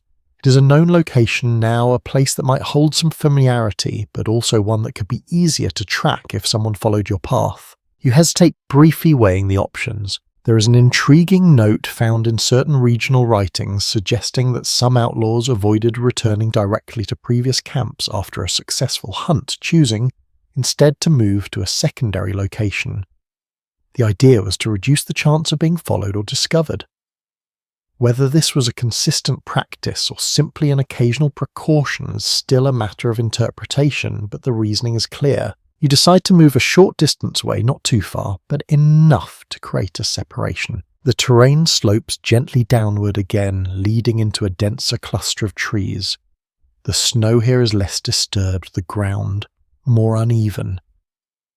You move carefully, mindful of your footing, keeping your balance as you navigate routes hidden beneath the surface. After a few minutes, you find a suitable spot, a shallow depression partially shielded by a fallen trunk. The tree has split long ago, its interior exposed, creating a natural barrier on one side. It is not perfect, but it offers cover and, more importantly, a sense of enclosure. You kneel, placing the hair gently on the ground in front of you. For a moment, you simply look. This is the next step. You know what needs to be done, even if you would rather delay it. The process is not pleasant, but it is necessary. Food does not prepare itself. There is a quiet acknowledgement in many historical sources that survival often required a certain level of detachment. Not cruelty, not indifference, but a willingness to act without hesitation when it came to securing food. You take a slow breath, steadying yourself. Then you begin. Your movements are careful, deliberate. You work with what you have, relying on instinct and whatever knowledge you carry. It is not clean or efficient, but it is effective enough. The cold works in your favor here. It slows decay, preserves what would otherwise spoil quickly. Still, you know, time matters. You need to prepare this properly. You separate what you can use, setting aside portions that will provide the most nourishment. Nothing is wasted. Even the smallest pieces have value. There is a lesser-known detail mentioned in some accounts that suggests individuals in harsh conditions would often consume parts of animals that were ignored in more comfortable settings. Organ scraps, anything that provided energy. Whether this was common across all regions is still examined, but it reflects a broader truth. When survival is at stake, priorities shift. You work steadily, your hands growing colder as you continue. You pause, occasionally warming them briefly against your body, then returning to the task. Once finished, you consider your next move. Cooking. Eating the meat raw is possible, but it carries risks. Cooking makes it safer, easier to digest, and more satisfying. But fire, as you know, is both a tool and a danger. You look around, assessing your surroundings again. The fallen trunk offers some cover enough to shield a small fire if managed carefully. The ground here is slightly lower, which may help contain light and smoke. You gather a few dry pieces of wood, working quickly but quietly. Your movements feel more confident now, guided by what you learned during the night. There is a steady progression in how survival knowledge builds. One action informs the next, each experience shaping your approach. What felt uncertain before now feels more familiar. You prepare the fire as before, small and controlled. When the flame takes hold, you position the meat carefully, holding it close enough to cook, but not so close that it burns. The scent rises slowly, subtle at first, then more noticeable. It's both comforting and concerning. A small but interesting observation appears in several discussions of wilderness survival. The smell of cooking food, while reassuring to the individual, can travel surprisingly far, especially in still air. It is a reminder that every benefit carries a cost. You remain alert, listening as you work. The meat cooks unevenly, but you adjust, turning it, watching closely. Your patience is stronger now, your movements more controlled. When you finally take a small piece and taste it, the effect is immediate. Warmth, flavor, substance. It is not just food, it is energy returning, strength rebuilding, clarity sharpening. You eat slowly, resisting the urge to consume everything at once. You remember what you considered earlier. Rationing preservation planning ahead. You set aside a portion preparing to keep it for later. This is how you move forward, not through abundance, but through careful use of what you gain. The fire burns quietly in front of you, the forest watching from beyond its faint light. And you now holding both food and knowledge earned through effort begin to feel a shift. You're no longer just reacting. You are learning how to live here. The warmth from the cooked meat lingers in your chest, spreading, slowly easing some of the tightness that has been building since you first stepped into the forest. It is not a dramatic change, not a sudden burst of strength, but it steadies you in a way that feels important. You sit low behind the fallen trunk, watching the small fire as it settles back into embers. The scent of cooked food fades, gradually replaced again by the colder, cleaner smell of snow and wood. You listen for any sign that the scent has drawn attention. Nothing obvious. Still, you do not relax completely. You gather what remains of the meat, wrapping it carefully within your cloak, positioning it close enough to your body to keep it from freezing solid too quickly. It is an imperfect solution, but it will have to do for now. The decision to stay or move presses into your thoughts again. Your current position offers some advantages. Cover familiarity, a sense of structure, but it is also a place where you have made noise-created scent-left traces. Staying too long increases the chance of being found. You glance around, your eyes moving more deliberately now, searching for signs you might have missed before. That is when you notice it. Faint impressions in the snow not your own, older perhaps softened at the edges but still visible in the morning light. You move closer, crouching slightly, studying them. Boot prints, your breaths. Your breath slows. They are not fresh, but they are not ancient either. Someone has passed through this area before, perhaps days ago, perhaps less. A broadly accepted observation in studies of medieval forest life is that outlaws rarely existed in complete isolation. Even when individuals travelled alone, the forest often held others like them, moving through overlapping paths, occasionally crossing without ever meeting. You trace the direction of the prints with your eyes. They lead through the trees, disappearing beyond a small rise. The question forms immediately. Follow them or avoid them? There is no simple answer. Contact with others could mean help, shared knowledge, resources, protection, but it could also mean danger, competition, betrayal, conflict over the same limited supplies. You remain crouched for a moment, weighing the possibilities. There is a subtle reference in some lesser-known records suggesting that trust among outlaws was often conditional, shaped by circumstance rather than loyalty. Alliances could form quickly and dissolve just as easily, depending on need and opportunity. It is a delicate balance, one that requires constant awareness. You stand slowly, stepping back from the tracks. For now, distance feels safer. You turn away from the direction they lead, choosing instead to move deeper into the forest where the snow remains less disturbed. Each step feels more intentional now, guided by what you have learned. The forest seems different in daylight, not just in appearance, but in presence. You can see further, understand more of its structure. The spacing of the trees, the variations in terrain, the subtle changes in snow cover. You begin to notice patterns, areas where animals have moved frequently, places where the wind has cleared paths, small openings where the ground is slightly exposed. You follow these signs not directly, but with a growing sense of direction. There is a gradual shift happening in your awareness. What once felt like an overwhelming uniform environment now reveals layers of detail. Information that was always there but hidden until you knew how to look. Historians often highlight how individuals living in close contact with natural environments developed a form of situational awareness that allowed them to read subtle cues. It was not a formal skill taught in any structured way, but something learned through necessity and repetition. You feel the beginnings of that now. Your steps become quieter, more efficient. You avoid deeper snow when possible, choosing firmer ground. You keep to the shadows where the light does not expose you as clearly. Time passes, though it feels less heavy than before. The movement warms you slightly, keeping your body active. The food you ate provides a small but noticeable boost. Your thoughts feel clearer, more focused. Still, the question of others lingers. You glance back once, though the tracks are no longer visible from here, just the memory of them.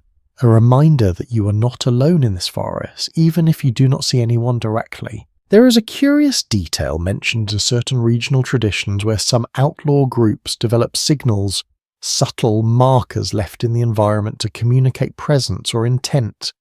A bent branch, a particular arrangement of stones, something easily overlooked by outsiders. Whether these systems were widely used or limited to specific groups remains uncertain, but the idea suggests a level of organization that challenges the image of complete isolation. You scan the trees around you, wondering if such signs exist here. Nothing stands out, or perhaps you simply do not know what to look for yet. You continue forward, your pace steady, your senses engaged. The forest opens slightly ahead, the trees thinning just enough to allow more light through. The snow here glows brighter, reflecting the pale sky above. You pause at the edge of the opening, considering. Movement across open ground carries risk. Visibility increases, but it also offers a clearer view of your surroundings, a chance to orient yourself. You step forward cautiously, crossing the space with measured strides. From here, you can see further into the forest, the terrain rising and falling gently in the distance. No obvious signs of...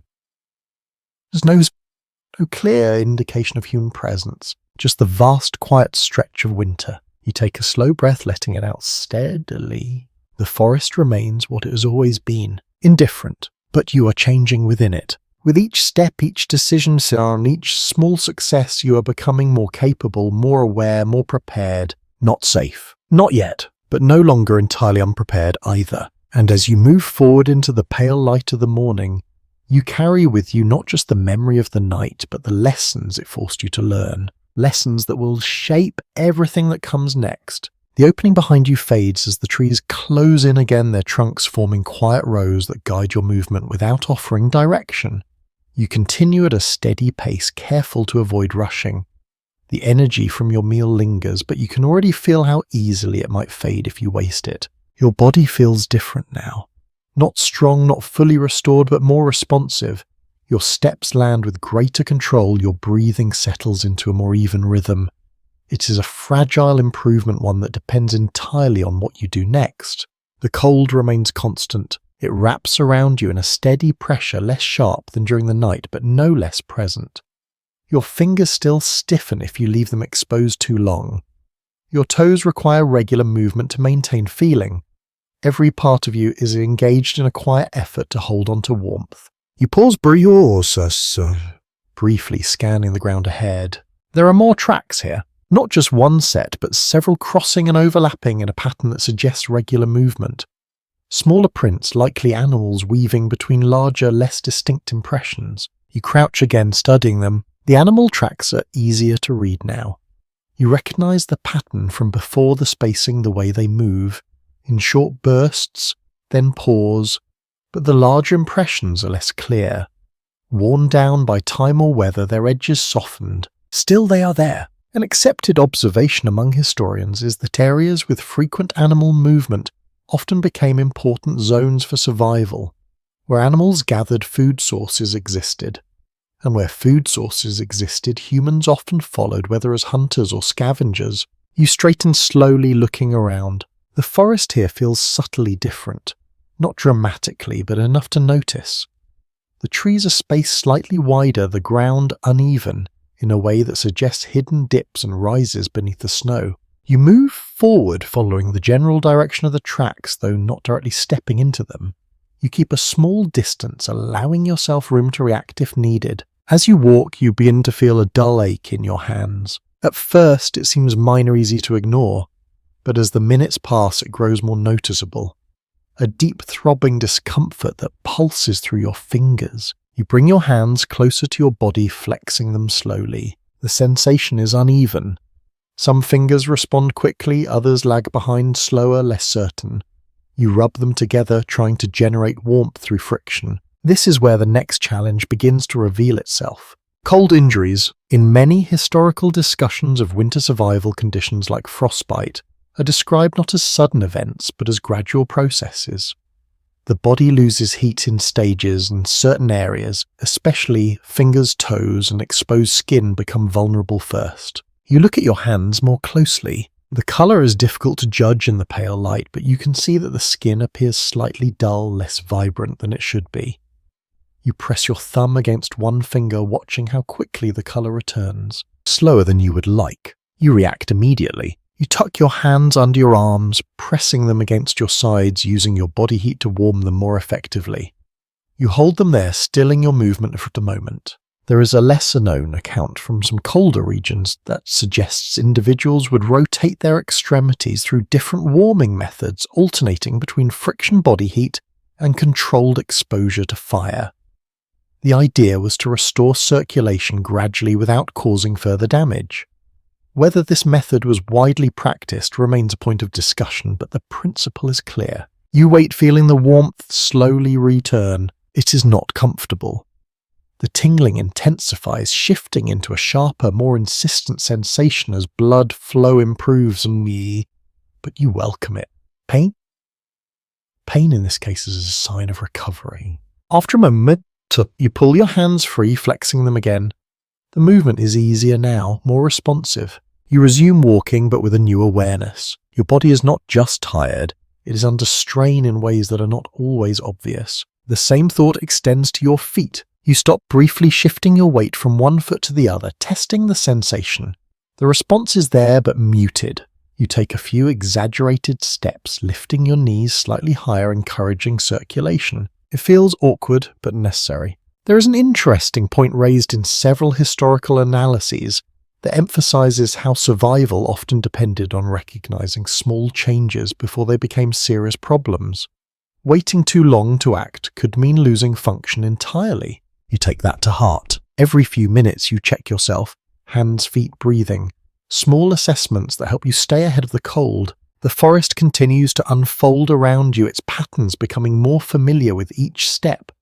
You begin to anticipate where the ground will dip, where the snow will be deeper, where movement will be easier. Your senses feel sharper now, not just from necessity, but from experience. Time passes measured not by hours, but by movement and awareness. Eventually the terrain shifts again. The ground slopes downward more noticeably this time, leading into a wider depression.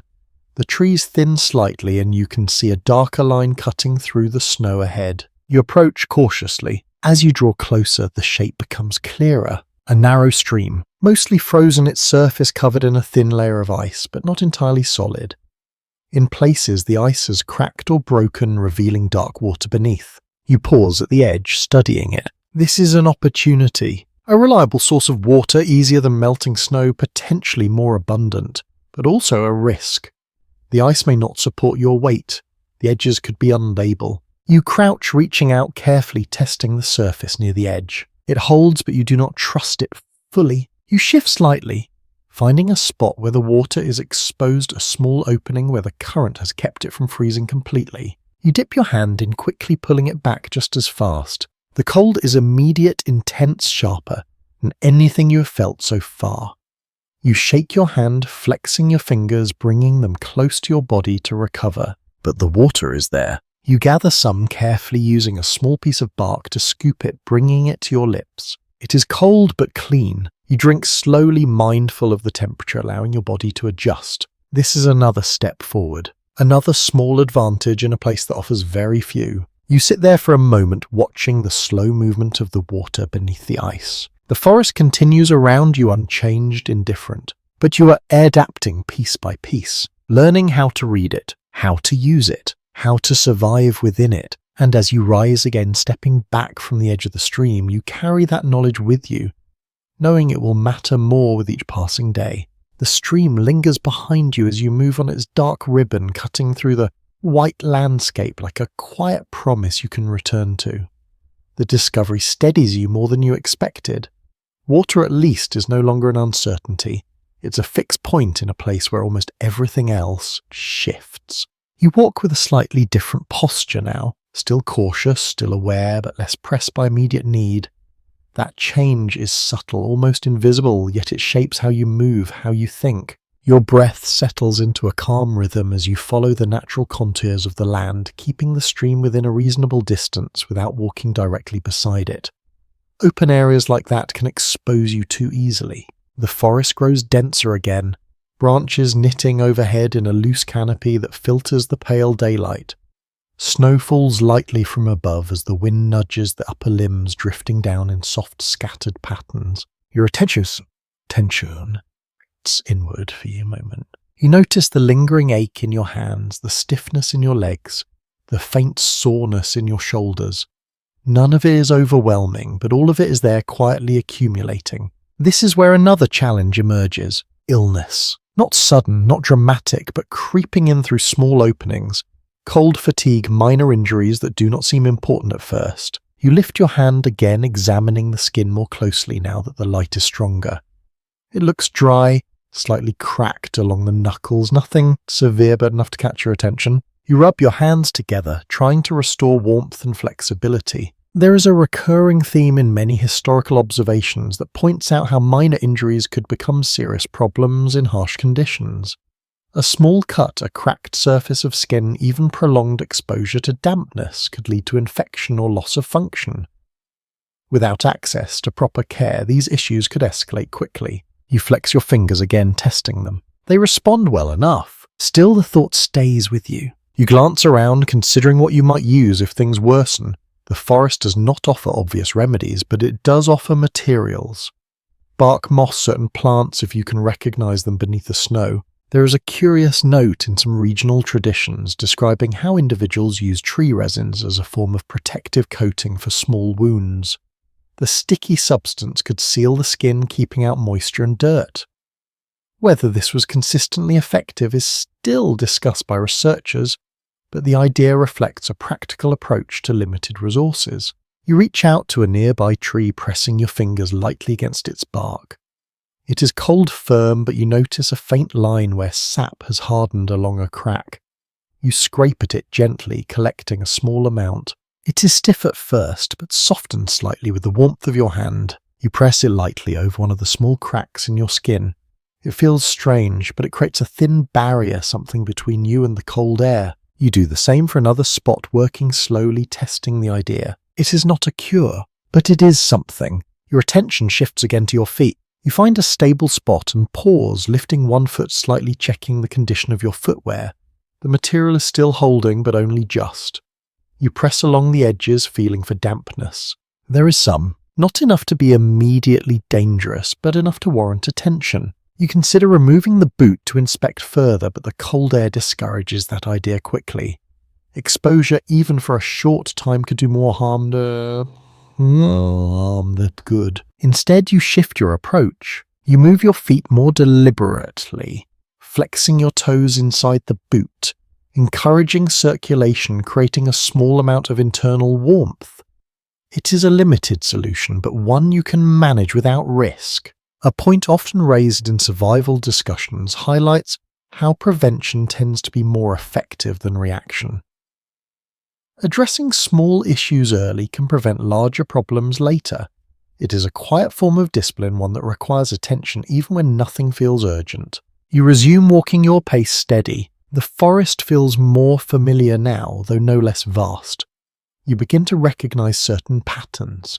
The way the wind shapes the snow, the way animals move through the terrain, the subtle differences between one cluster of trees and another. Your senses adjust accordingly. You notice a patch of darker ground ahead, partially exposed where the snow has thinned.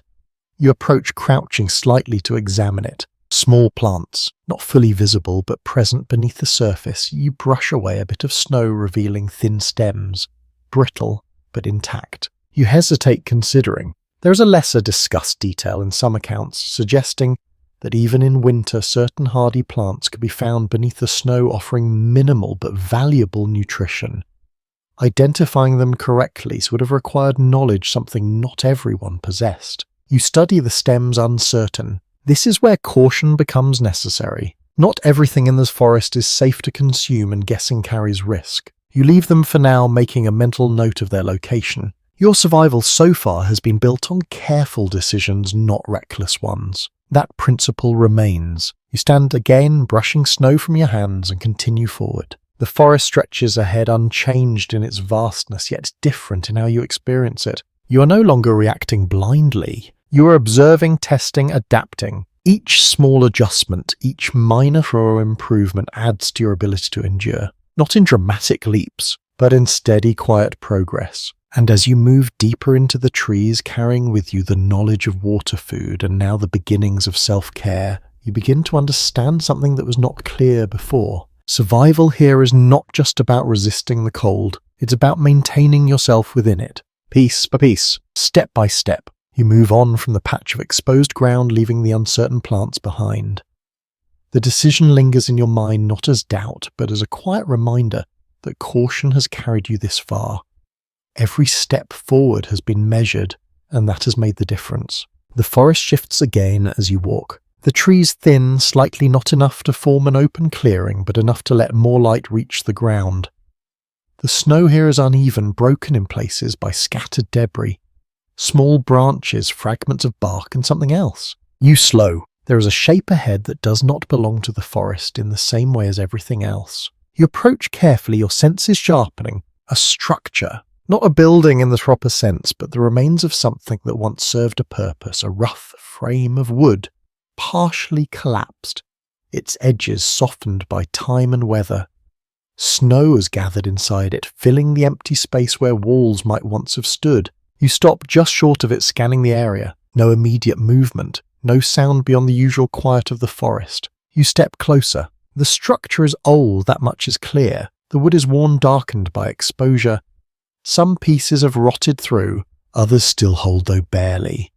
It might have been a shelter once, or perhaps a simple storage place, something temporary, something functional. In a number of historical descriptions, there are references to makeshift forest shelters, used by travellers, woodcutters, or even hunters.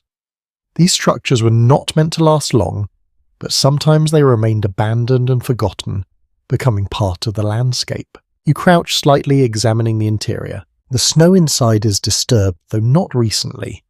There are faint impressions too soft to read clearly, but enough to suggest that something or someone has been here before. You feel a subtle tension rise. This place is not entirely untouched. There is a quiet detail mentioned in some lesser-known accounts where abandoned shelters were occasionally reused by outlaws or travellers passing through.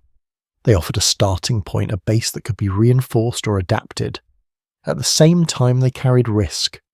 Anyone who knew of the shelter might return. You circle the structure slowly, keeping your distance at first. No fresh tracks. No sign of recent activity. Still, you remain cautious. The idea forms gradually. This could be useful. You step inside, carefully testing the ground with each movement. The snow compresses under your weight, but the structure itself holds. The remaining frame provides partial cover, and the collapsed sections create a natural barrier on one side. It is not ideal, but it is better than starting from nothing. You begin to assess it with a more practical eye, where the wind enters, where it is blocked, which parts of the frame are still strong enough to support additional branches. You run your hand along one of the beams, feeling its stability. It holds. A commonly noted pattern in survival situations is the tendency to reuse and adapt existing structures whenever possible. Building from scratch requires time and energy, both of which are limited. Even a damaged shelter can provide a foundation. You begin to work. Slowly, deliberately, you gather nearby branches, reinforcing the weaker sections. You lean them against the frame, filling gaps, creating a more solid barrier against the wind. Snow becomes part of the structure, packed into spaces to add insulation. Your movements are more confident now. You are not guessing as much. You understand what you're trying to achieve. As you work, your mind remains alert. This place could attract others. That thought does not leave you. There is a particular idea found in some historical discussion suggesting that shared spaces in the wilderness often became points of tension. Limited resources, limited shelter, and multiple individuals needing the same things could lead to conflict. Cooperation was possible, but never guaranteed. You pause, listening. The forest remains quiet. Still, you do not ignore the possibility. You continue working, but with an added layer of awareness. Every sound matters. Every shift in the environment draws your attention. After some time, the structure begins to take shape again, not as it once was, but as something new, something shaped by your needs. You step back, examining it. It's not perfect, but it offers more protection than your previous shelter. More space too, enough to stretch slightly to move without being completely confined. That alone feels like a luxury. You gather a few more branches, reinforcing the entrance, creating a narrow opening that can be partially closed if needed. It will help contain warmth and reduce visibility. There is an interesting note in some regional traditions describing how individuals would intentionally limit the size of their shelter openings to control airflow and maintain heat. It is a simple concept, but one that reflects a deeper understanding of how to manage the environment. You apply that idea here. The result is a space that feels more enclosed, more controlled. You step inside again, testing it. The difference is immediate. Less wind, more stillness. The cold remains, but it is softer, less aggressive. You allow yourself a moment to sit, adjusting your position, feeling the structure around you. It holds. You glance toward the entrance, the narrow gap framing the forest beyond. This place is not yours. Not truly. But for now it is something you can use. Something you can rely on at least for a time. You begin to consider your next steps. Food will need to be secured again. Water is available but requires effort. Your body will need continued care. And always there is the question of others. You lean back slightly, resting against the reinforced frame. The forest remains as it always has been, unchanged. But you are changing within it. Adapting not just to survive the moment, but to prepare for what comes next. Because this place, fragile as it is, could become more than just a temporary stop here. It could become a base. For however long you are able to keep it, the shelter settles around you like a quiet boundary, not fully secure, but far more forgiving than the open forest. You sit for a moment, letting your breathing slow, your senses adjust to this new space. The difference is subtle but meaningful. The wind no longer cuts across you in the same way. The air feels contained, held just enough to ease the constant pressure of the cold. You glance toward the entrance, that narrow gap framing a slice of pale daylight. It reminds you that this place is not hidden completely. It is simply less obvious. Your thoughts turn outward again. If you are here, then others might be too. The tracks you saw earlier, the faint signs of movement, the existence of this very structure all point toward one conclusion. You are not the only person navigating this forest. The question is what that means. In a number of historical observations, there is a recurring idea that survival beyond settled communities often depended on informal connections, not formal alliances, not structured groups, but loose networks of individuals who shared information, traded small resources, or simply tolerated each other's presence. These connections were fragile, shaped by necessity rather than trust. You shift slightly, considering, would you seek others out or avoid them entirely? The answer is not simple. Food can be shared but also contested. Shelter can be reinforced together but also taken by force. Knowledge can be exchanged but also withheld. You look around the shelter again, seeing it not just as a refuge but as something that could be defended or lost. There is a faint sound outside. You freeze. It is not loud, not clear, but it is there. A soft disturbance in the snow, a subtle shift that does not match the usual patterns of wind or falling branches. You remain completely still, your breathing slowing, your attention narrowing. The sound comes again, closer. You lower your body slightly, moving just enough to position yourself out of direct view of the entrance. Your eyes fix on the opening, watching for movement. Time stretches, then slowly a shape appears. Not fully visible at first, just a darker outline against the pale ground. Then more detail emerges. A figure, human. Your heart tightens. The figure pauses just outside the shelter as if sensing something. You can see only part of them, their form partially obscured by the angle of the entrance and the surrounding trees. They are dressed in layers, rough and uneven, similar to your own. Their posture is cautious, alert. They know this place, or at least they recognize it as something worth investigating. You remain still, weighing your options. Reveal yourself or stay hidden. There is no time for extended thought. In some historical accounts, encounters between outlaws or displaced individuals are described as moments of high tension where decisions had to be made quickly. Some ended in cooperation, others in conflict. Much depended on the individuals involved and the circumstances surrounding them. You watch as the figure takes a step closer, then another. They are moving carefully, not rushing, not aggressive. Their movements suggest caution rather than intent to attack. That matters. You make your decision. Slowly, deliberately, you shift your position just enough to be seen, but not in a threatening way. Your hands remain visible, your posture low. The figure stops immediately. For a moment, neither of you moves. The silence stretches between you, filled with unspoken questions. Then the figure speaks. The voice is low, cautious, carrying just enough to reach you without echoing too far. You do not catch every word, but the tone is clear. A question. You respond carefully, matching their tone, keeping your voice steady. Not a challenge, not an invitation, just an acknowledgement. The tension eases slightly, though it does not disappear. The figure shifts their weight, stepping just enough into view for you to see more clearly. Their face is partially obscured, but you can make out the same signs you carry. Fatigue, cold, awareness. They are like you. That realization changes the moment. Not completely, but enough. There is a small detail noted in some regional traditions where initial encounters between individuals in such environments often followed a pattern of cautious exchange. Short phrases, simple information enough to establish intent without revealing too much. Trust, if it formed at all, came later.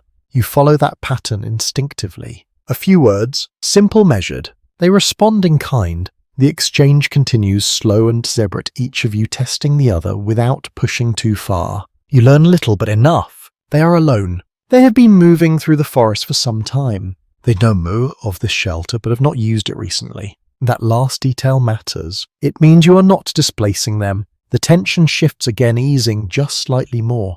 They glance inside the shelter, then back at you. Another question. You consider it. Sharing this space even temporarily could offer advantages.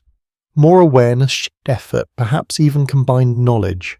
But it also introduces risk. There is no clear answer. You respond carefully, offering a limited acceptance. Not a full invitation, not a rejection. A middle ground. The figure nods slowly, understanding. They do not enter immediately. Instead, they remain just outside, maintaining a distance that respects both caution and possibility. The moment settles into something new. Not quite cooperation. Not quite isolation. Something in between. You shift slightly, adjusting your position, aware that the dynamic has changed. You are no longer alone. That brings both relief and uncertainty. The forest remains silent around you, unchanged by this meeting. But within the shelter, something has shifted. A new variable, a new possibility, one that could shape what comes next in ways you cannot yet predict. The figure remains just beyond the entrance, neither stepping in nor retreating, as if both of you are suspended in a quiet negotiation without words. The cold air drifts between you, carrying faint traces of breath that vanish almost as quickly as they appear. You study them more carefully now. Their clothing is layered, though worn in places patched unevenly with different materials. Their stance suggests experience, not ease, but familiarity with this environment.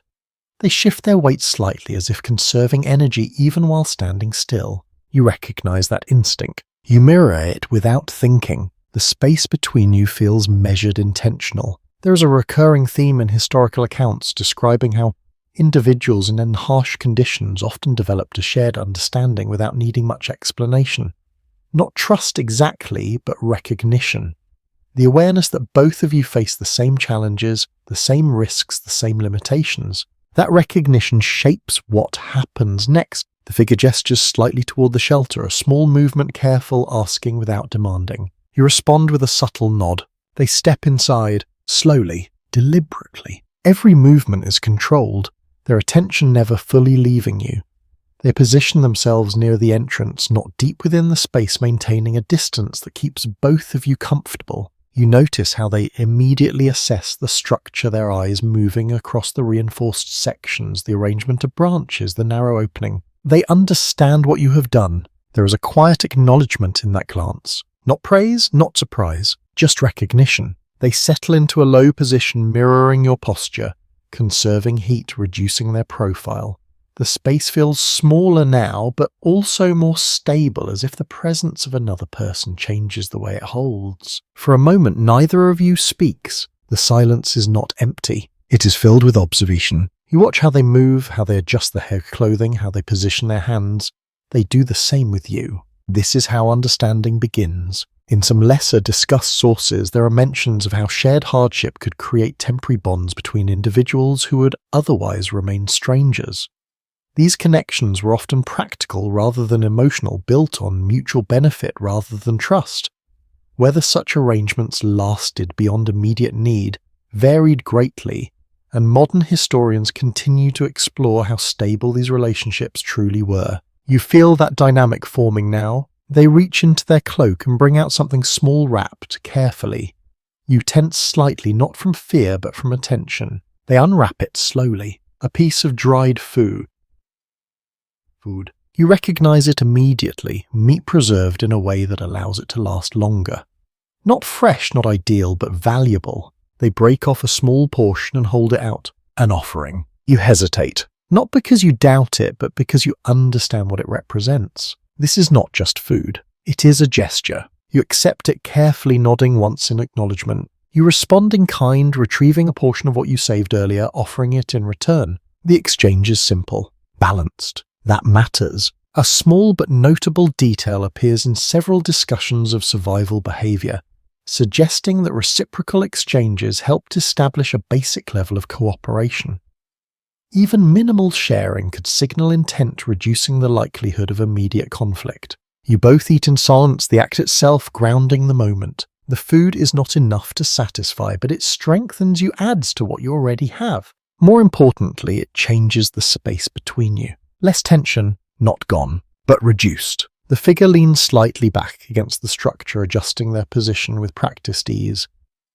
They keep one eye on the entrance, their awareness never fully relaxing. You do the same. The shelter now feels different, not just a place of protection from the cold, but a shared space, however temporary. You begin to notice small details. The way they move their hands, periodically maintaining circulation. The way they adjust their clothing without drawing attention to it. The way they listen constantly even when still. These are not random habits. They are learned.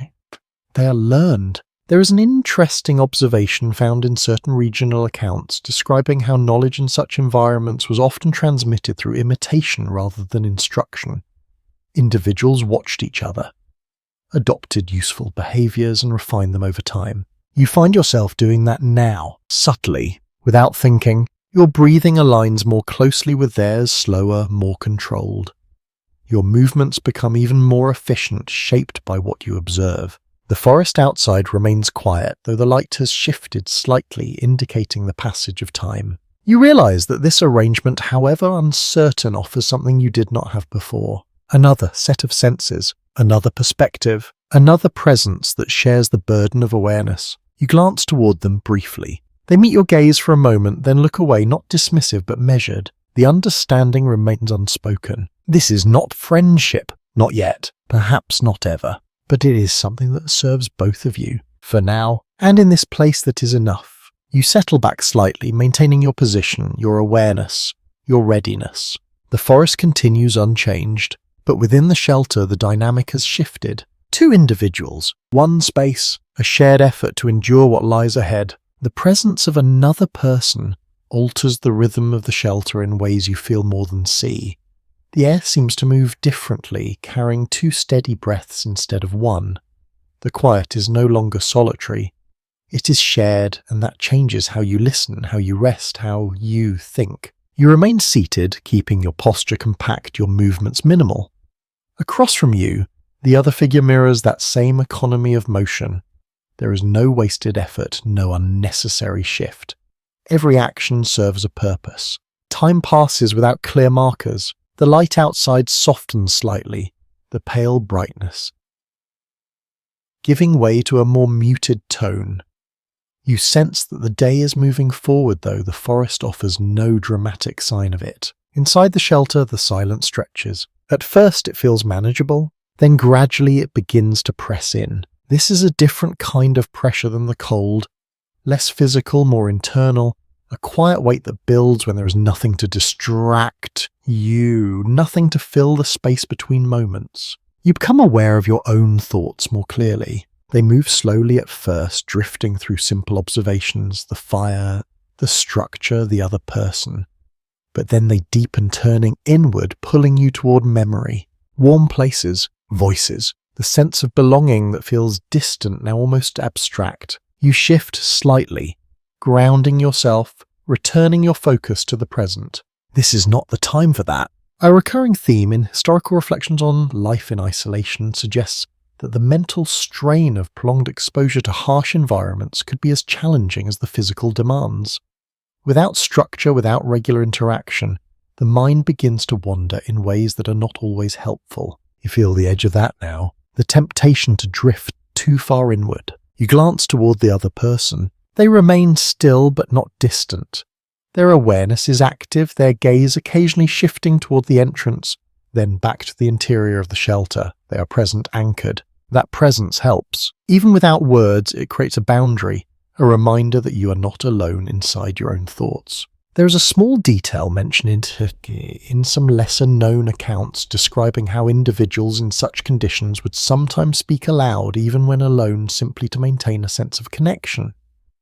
Whether this was a common practice or an occasional response to isolation remains uncertain, but it reflects the need to anchor the mind. You consider speaking, but you do not. Not yet. Instead, you adjust your focus. You begin to observe more closely the way the light changes at the entrance, the subtle shifts in sound outside, the faint creaks of the structure as it settles under the weight of snow. Each detail becomes something to hold on to, something to keep your mind engaged. The other person shifts slightly, breaking the stillness. They reach for a small piece of wood and adjust the embers, adding just enough fuel to maintain a low, steady heat. The movement is precise, practiced. You watch carefully. There is no sudden flare, no excess light, just a controlled increase in warmth. This is not guesswork. It is knowledge. You take note of how they position the wood, how they space it, how they allow air to flow without feeding the fire too quickly. These are small details, but they matter. A thoughtful observation appears in several analyses of survival behavior, noting that shared environments often accelerated learning. Watching someone else perform a task could reveal techniques that might take much longer to discover alone. You feel that happening now. Without instruction, without just observation. You mirror the action when the time comes, adjusting the fire in a similar way, maintaining that careful balance. The other person notices a brief glance, a slight nod, acknowledgement. That moment, small as it is, carries weight. It confirms something. You are adapting, not just surviving, but learning within this shared space. The silence returns, but it feels different now. Less heavy, more stable. You shift your position slightly, easing the tension in your legs. The movement is slow, controlled, maintaining warmth while avoiding stiffness. Your mind feels clearer, more focused. The earlier drift toward memory has receded, replaced by a steady awareness of your surroundings. There is an interesting note in some regional traditions suggesting that individuals who managed to maintain a routine, even a simple one, were better able to endure extended periods of hardship. Repetition structure, even in small forms, helped stabilize the mind. You begin to see the beginnings of that here. Observe, adjust, maintain, repeat. It is not a formal routine, but it is something. You glance once more toward the entrance. The light has shifted again, slightly dimmer now. Evening's approaching. With it, the cold will return in full force. You feel the quiet preparation begin, not through words, through action. You adjust your clothing, check your hands, shift your feet, ensure everything's in place. The other person does the same. Two individuals moving in parallel, each aware of what is coming. The forest remains silent, unchanged. But within the shelter there is a shared understanding now. Night will come again, and you will face it together, not as allies, not as friends, but as two people who understand what it takes to endure. And for now, that is enough. The light fades again, softer this time, less abrupt than the night before. You notice it early now, the subtle dimming that signals the return of deeper cold. It no longer surprises you. Instead, it sets something in motion. Preparation begins without words. You adjust your position, drawing closer to the center of the shelter where the warmth will gather. Across from you, the other person does the same. There is no discussion, no need to explain. The pattern has already been established. The fire is tended carefully, not too large, not too... breathe. just enough to hold the space against the cold. You add a small piece of wood, watching how it catches, how the flame rises briefly, then settles. The other person adjusts a fragment beside it, refining the shape of the embers. It becomes a shared task, though neither of you claims it. Outside, the forest shifts into its nighttime stillness once more. The sounds are faint, distant, but you recognize them more clearly now. The occasional movement of an animal, the soft release of snow from branches, the quiet constant presence of the wind threading through the trees. Inside the shelter feels smaller as darkness deepens. The air holds the heat more tightly, but also the silence. Your thoughts begin to drift again, but in a different direction this time. Not toward memory, toward something less tangible. Stories, ideas, the kind of thoughts that emerge when the world around you narrows and your mind fills the space. There is a recurring element in many historical accounts describing how individuals in isolated environments often turn to belief systems to make sense of their surroundings.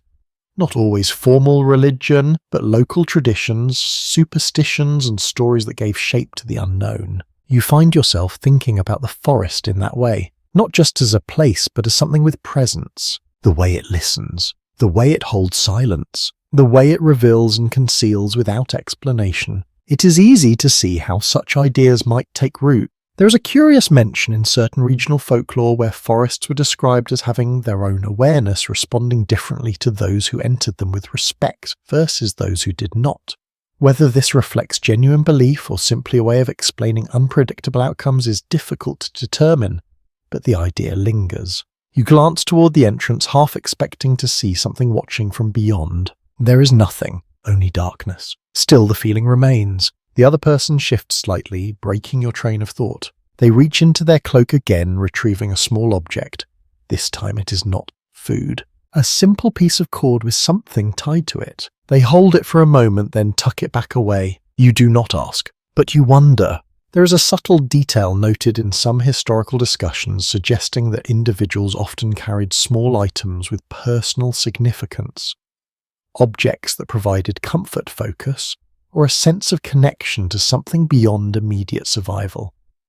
These items were rarely practical, but they held value in other ways. You consider what you might have carried, if anything. Nothing comes to mind. Your world has narrowed too much for such things. Yet the thought remains. The fire shifts again, drawing your attention back. You adjust it carefully, maintaining that steady, controlled burn. The warmth holds. Your body settles into the now familiar posture, compact, efficient at conserving heat. Your breathing slows, aligning with the rhythm you found during the previous night. Across from you, the other person mirrors that same stillness. Two shapes within a small space surrounded by a vast, indifferent forest. The silence returns, but it feels different again. Less heavy, more complete, as if it belongs. There is an interesting observation in some analyses of prolonged isolation that suggests the mind adapts not by resisting silence, but by incorporating it. What once feels oppressive becomes neutral, even comforting over time. You feel that shift now. The quiet no longer presses in the same way. It settles around you instead. You close your eyes briefly, not fully, just enough to rest them. The firelight flickers behind your eyelids softer than before. Your thoughts drift, but they remain close anchored to the present. You listen. The forest breathes. The shelter creaks softly. The other person shifts slightly, then stills again. Everything continues. You open your eyes once more, glancing toward the entrance. Nothing has changed, and yet everything feels slightly different. You are not the same as you were when you entered the forest. Not the same as you were even the night before. Each moment has shaped you, adjusted you, refined the way you exist in this place. You lean back slightly, letting the structure support you. The fire continues its quiet work. The night deepens, and somewhere between the cold, the silence, and the steady rhythm of survival, you begin to understand how people could come to see meaning in a place like this. Not because it offers anything, but because enduring it reveals something within you. Something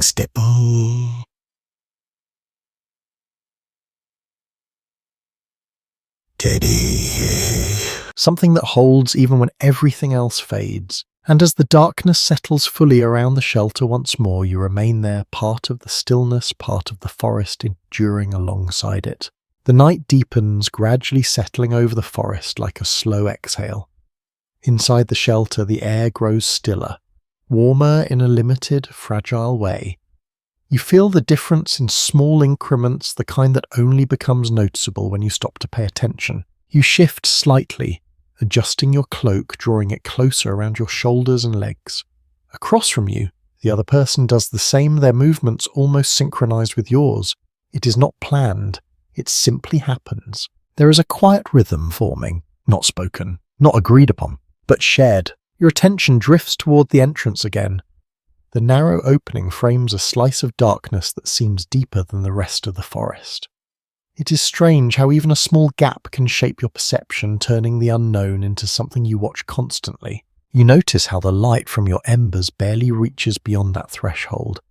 Just a faint glow enough to define the edges of the opening, but not enough to reveal what lies beyond. That limitation matters. In various historical observations, there is a repeated emphasis on how concealment played a crucial role in survival.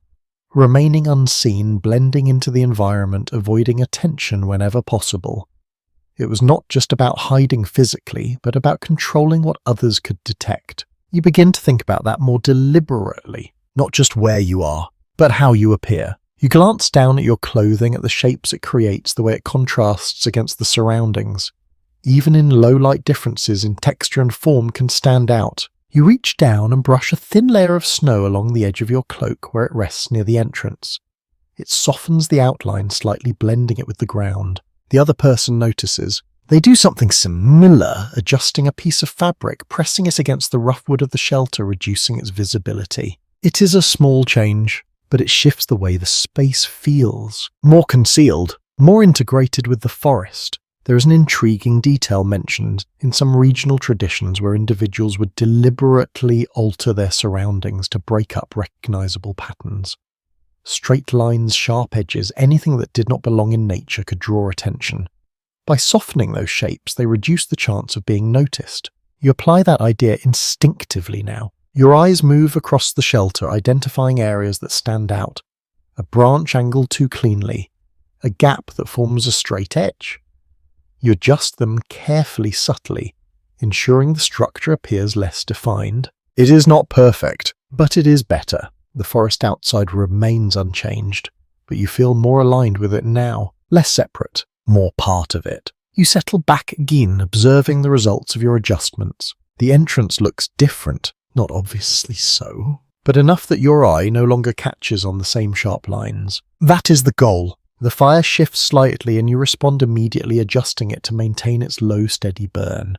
The light remains contained, the warmth consistent. Your awareness sharpens again. You listen. The night carries its usual sounds, faint and scattered, but nothing unusual.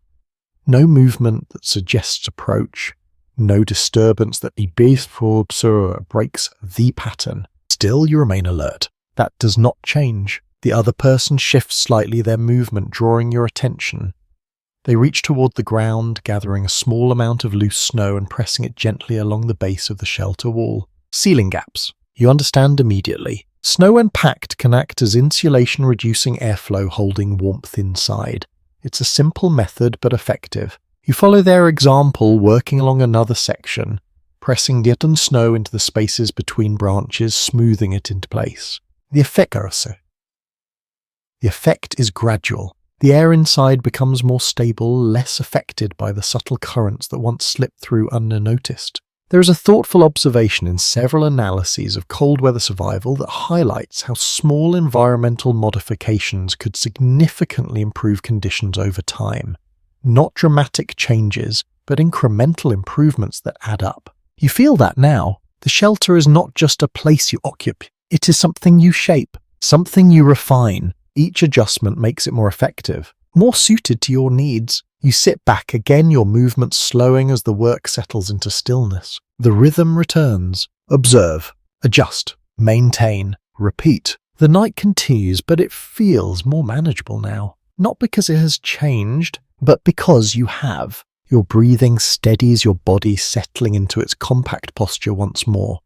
The warmth from the embers holds contained within the improved structure. You glance once more toward the entrance. The darkness remains, unchanged, but you no longer feel the same tension when you look at it. You understand it better. Not completely, but enough. And as you sit there within a shelter that now feels less like a temporary refuge and more like something shaped by intention, you begin to see how survival here is not just about enduring what the forest gives you. It is about becoming part of it, adapting not just your actions, but your presence, until the line between you and the environment begins to blur. And in that quiet, gradual shift, you find a kind of stability that did not exist before. The shelter holds its shape through the deeper hours of night, the packed snow and carefully placed branches doing their quiet work.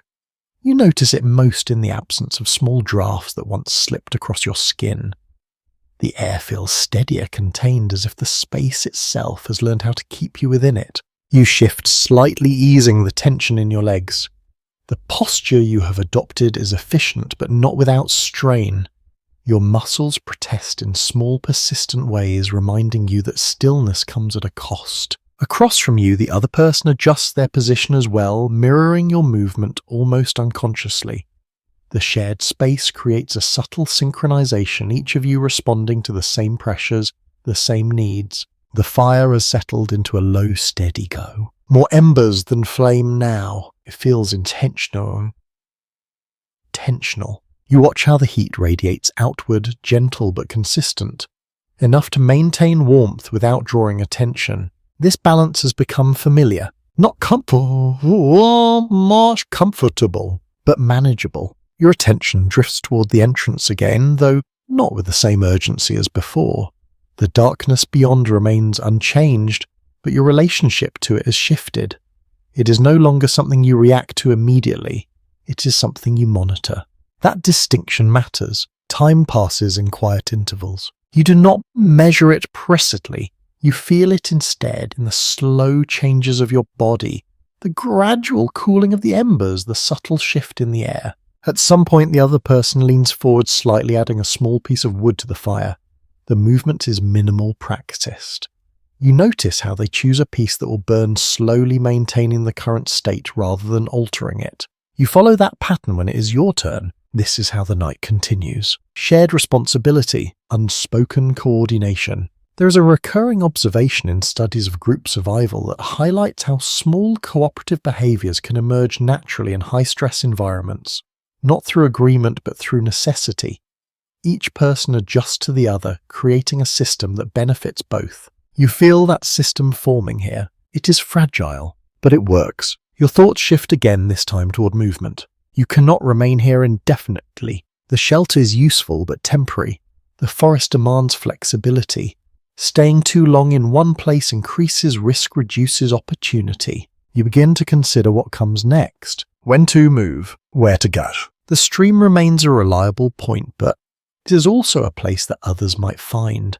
The tracks you saw earlier suggest that movement through this area is not uncommon. You glance at the entrance again, imagining the terrain beyond. There is a subtle mention in some historical discussions suggesting that individuals often relocated frequently during winter, not just to avoid detection, but to follow changing conditions. Food sources shift. Animal patterns change.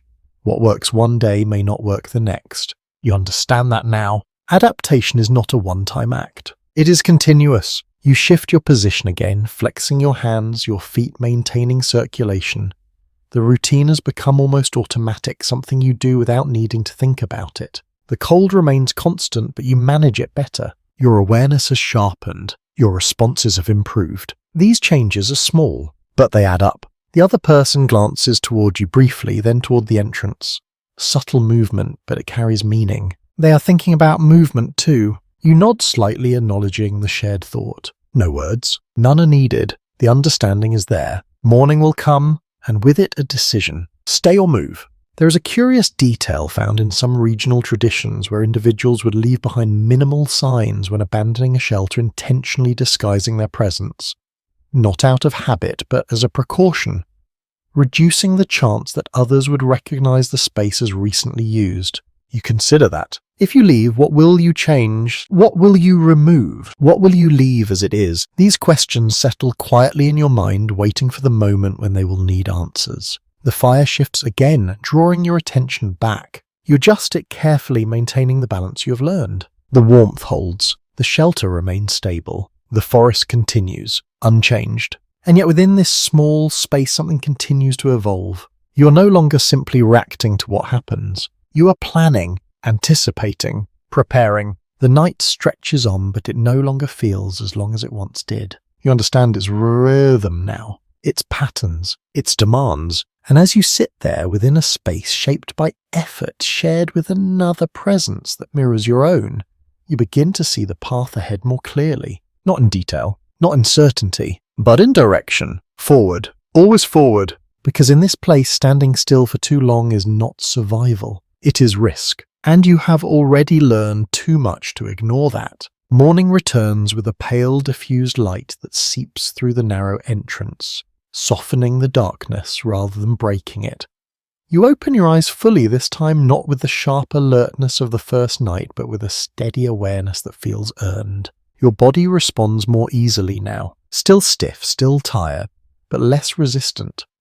The movements you make as you shift out of your compact posture feel more controlled.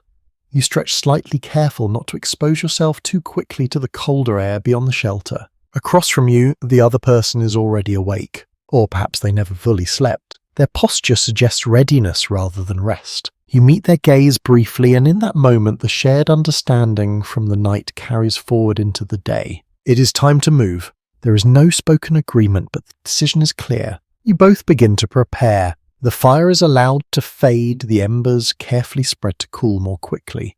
The remaining heat dissipates, leaving behind only a faint trace of warmth that lingers for a moment before vanishing. You gather what little you have, securing it within your clothing, ensuring it will not be lost during movement. The shelter around you feels different now, not as a place to remain, but as something you are about to leave behind. There is a thoughtful observation in many historical discussions that suggests leadership in such environments did not always take the form of direct authority.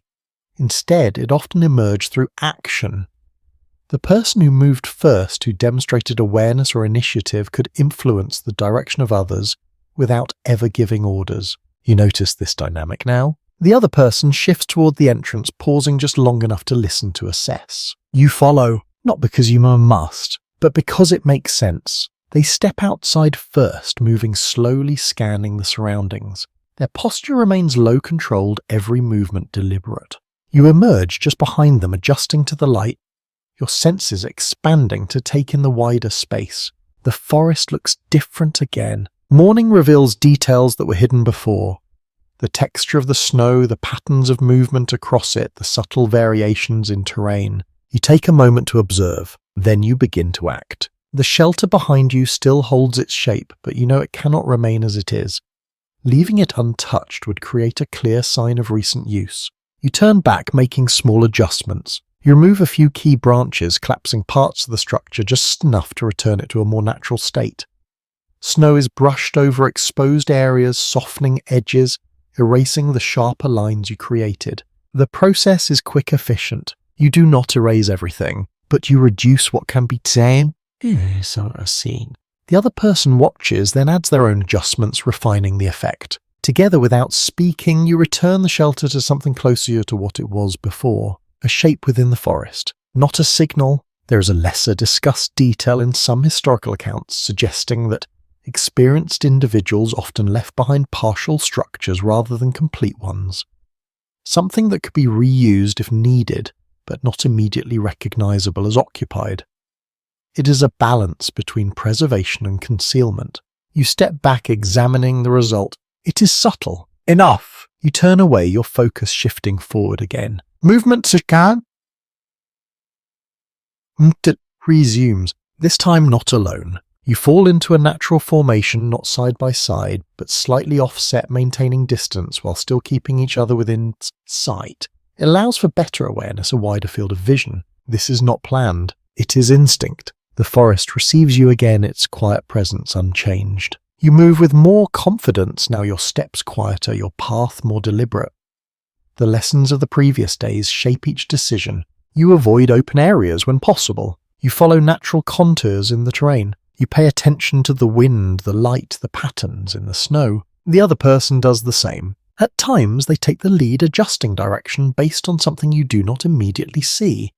At other times, you shift the path slightly, responding to details that catch your attention. This shared movement creates a subtle exchange, not of words, but of awareness. There is an interesting point raised in several analyses of group behavior that highlights how leadership can shift fluidly in uncertain environments. The person with the most relevant information in a given moment naturally influences the direction without needing to establish control. You feel that happening now. It is not about following, it is about adapting together. Time passes as you move the forest, unfolding in familiar yet ever-changing patterns. The cold remains constant, but your ability to manage it has improved. Your body responds more effectively. Your mind remains focused. There is no illusion of safety, but there is a growing sense of capability. You glance once towards the other person. They meet your gaze briefly, then return their attention forward. No words. None are needed. The path ahead remains uncertain, but you are no longer navigating it alone. And as you continue deeper into the forest, leaving behind the shelter that carried you through the night, you understand something that was not clear before. Survival here is not just about enduring the environment. It's also about how you move within it, how you adapt, how you respond, and sometimes how you share that burden, even if only for a short time. The forest stretches ahead in muted tones, the pale light of morning settling into a steady grey that flattens distance and softens edges. You move carefully, your steps guided as much by habit now as by thought. Each motion feels more deliberate, more refined. Beside you, though not too close, the other person keeps pace. You notice how your movements begin to align. When they slow, you adjust. When you pause, they do the same. It is not coordination in the usual sense. It is something quieter, shaped by shared awareness. The path you take is not a path at all. It is a series of choices. Avoid the deeper snow. Follow the natural breaks in the terrain. Keep to areas where visibility remains balanced, not too open, not too confined. You recognize these decisions more clearly now. They are no longer instinct alone. They are learned.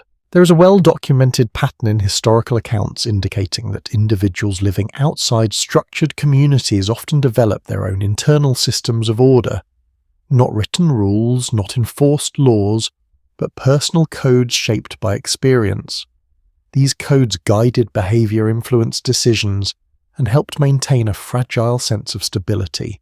You begin to feel the outline of such a system forming within you. Do not waste energy. Do not ignore small signs. Do not take unnecessary risks. Each principle has been earned. You walk a little further, then slow as the terrain shifts again. The ground rises slightly, then levels out into a narrow ridge. The trees here are thinner, spaced unevenly, allowing more light to filter through. You pause at the edge, scanning the area. No movement. No sound beyond the usual quiet. Still you wait a moment longer. Then you step forward. The other person follows, maintaining that careful distance. As you move along the ridge, you notice something ahead. Another set of tracks. These are different, larger, more defined. You crouch slightly, examining them. Boot prints again, but fresher. The edges are sharper, less softened by time or weather. You glance toward the other person. They have seen them too. A brief exchange of looks passes between you. This matters. In several historical interpretations, encounters between groups in such environments were often shaped by unspoken territorial boundaries, not formal claims, but areas of frequent use understood through patterns of movement.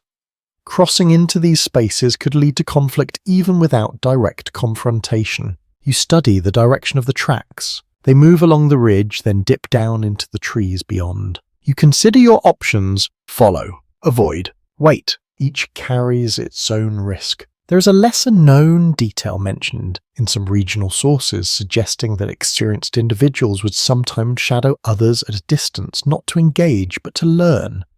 Observing patterns, identifying resources, understanding behavior without direct contact. The idea holds a certain appeal, but it also increases the chance of being noticed. You remain still for a moment, weighing the possibilities. The other person shifts slightly, their posture suggesting caution. You nod once subtly. Avoid, for now. You step back from the tracks, altering your path slightly, moving along the ridge in a different direction. The other person follows without hesitation. The decision feels right, not because it is safe, but because it reduces immediate risk. You continue your pace steady. The forest adjusts around you, the ridge gradually giving way to denser growth. The light dims slightly as branches close overhead. You remain alert. Every sound, every shift in the air, everything matters. There is a curious reference in some lesser discussed traditions describing how individuals developed a kind of internal discipline in these conditions, not imposed from outside but maintained from within. A steady adherence to decisions even when uncertainty remained. You feel that now. The choice to avoid the track stays with you not as doubt but as a commitment. You move forward not looking back. The forest continues, unchanged, indifferent, yet you navigate it with increasing clarity. Your steps are quieter, your awareness sharper, your decisions more grounded. The other person remains beside you, not leading, not following, but moving in parallel. This balance holds. For now, you glance once more at the ground, ensuring your own tracks are as minimal as possible, your movement blending into the patterns that already exist. That too has become part of your thinking, not just where you go, but what you leave behind. And as you continue deeper into the forest, avoiding what you do not yet understand, you carry with you a growing sense of structure. Not imposed, not formal, but real. A way of moving, a way of choosing, a way of surviving that is no longer shaped by panic, but by quiet, steady awareness. The ridge fades behind you, replaced by a stretch of forest where the ground dips and rises in gentle waves. The trees grow closer together again, their trunks forming narrow corridors that guide your movement without offering clear direction.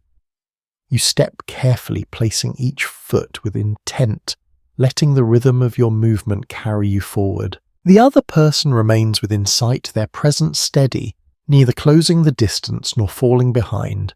It has become a quiet arrangement, one that does not need to be spoken aloud to hold.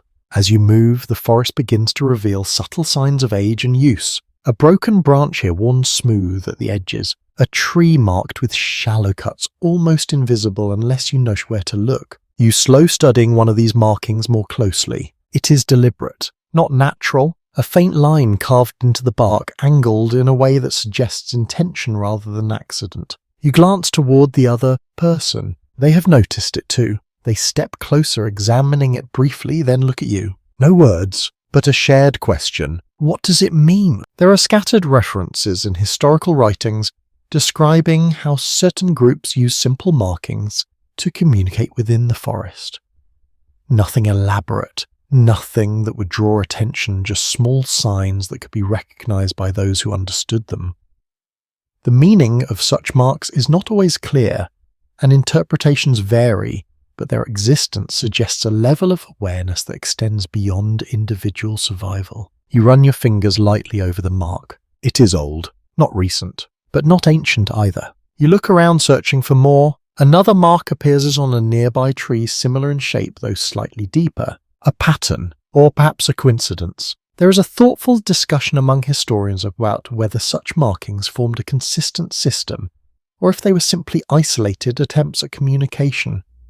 Some suggest they served as directional guides, others believe they indicated resources or safe areas. The truth likely varied depending on the region and the people involved. You consider that as you stand there. If these marks do carry meaning, you do not yet know how to read them. But their presence tells you something important. Others have moved through this space with purpose, not just passing through, but returning, using, remembering. You step back, taking in the wider area. The forest here feels different again, not in appearance but in subtle detail. The ground shows faint signs of repeated movement, not enough to form a path, but enough to suggest that this area has been used more than once. You feel a quiet shift in your awareness. This is not untouched wilderness. It is shared space. That realization carries weight. The other person gestures slightly, indicating a direction that follows the line of the markings. You hesitate. Following could lead to something useful, or something dangerous.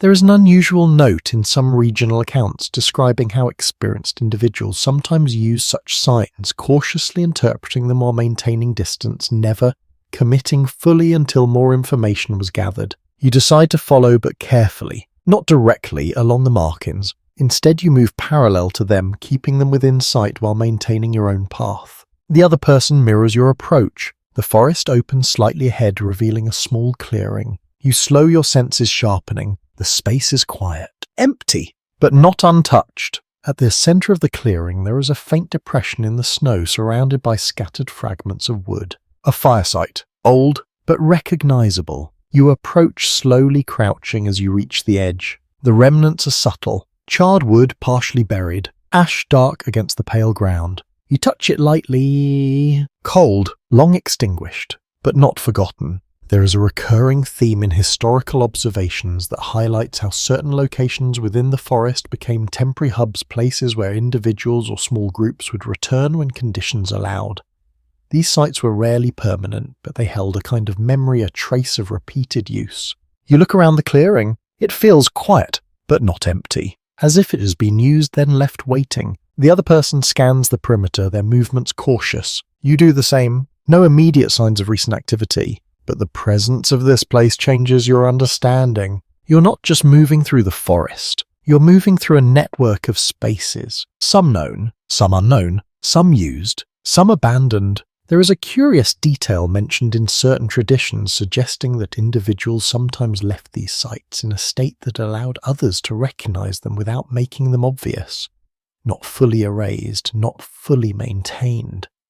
Balanced between visibility and concealment. You see that here. The fire site is not hidden, but it's not obvious either. You stand slowly, taking a final look. This place could be useful, but not now. Not without more knowledge. You step back, turning away from the clearing. The other person follows. Together you move on, leaving the faint traces of others behind you. The forest closes around you once more.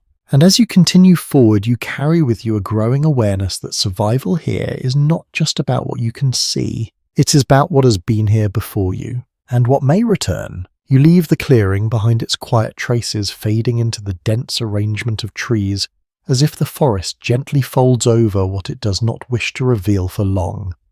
The path you take now feels more cautious, not slower exactly, but more deliberate in a way that reflects what you have just seen. Places like that linger in your thoughts, not because they offer immediate help, but because they suggest something larger, a pattern, a presence that extends beyond a single moment or location. The forest is not empty. It is occupied in ways that are not always visible. You continue forward, your awareness stretched wider now.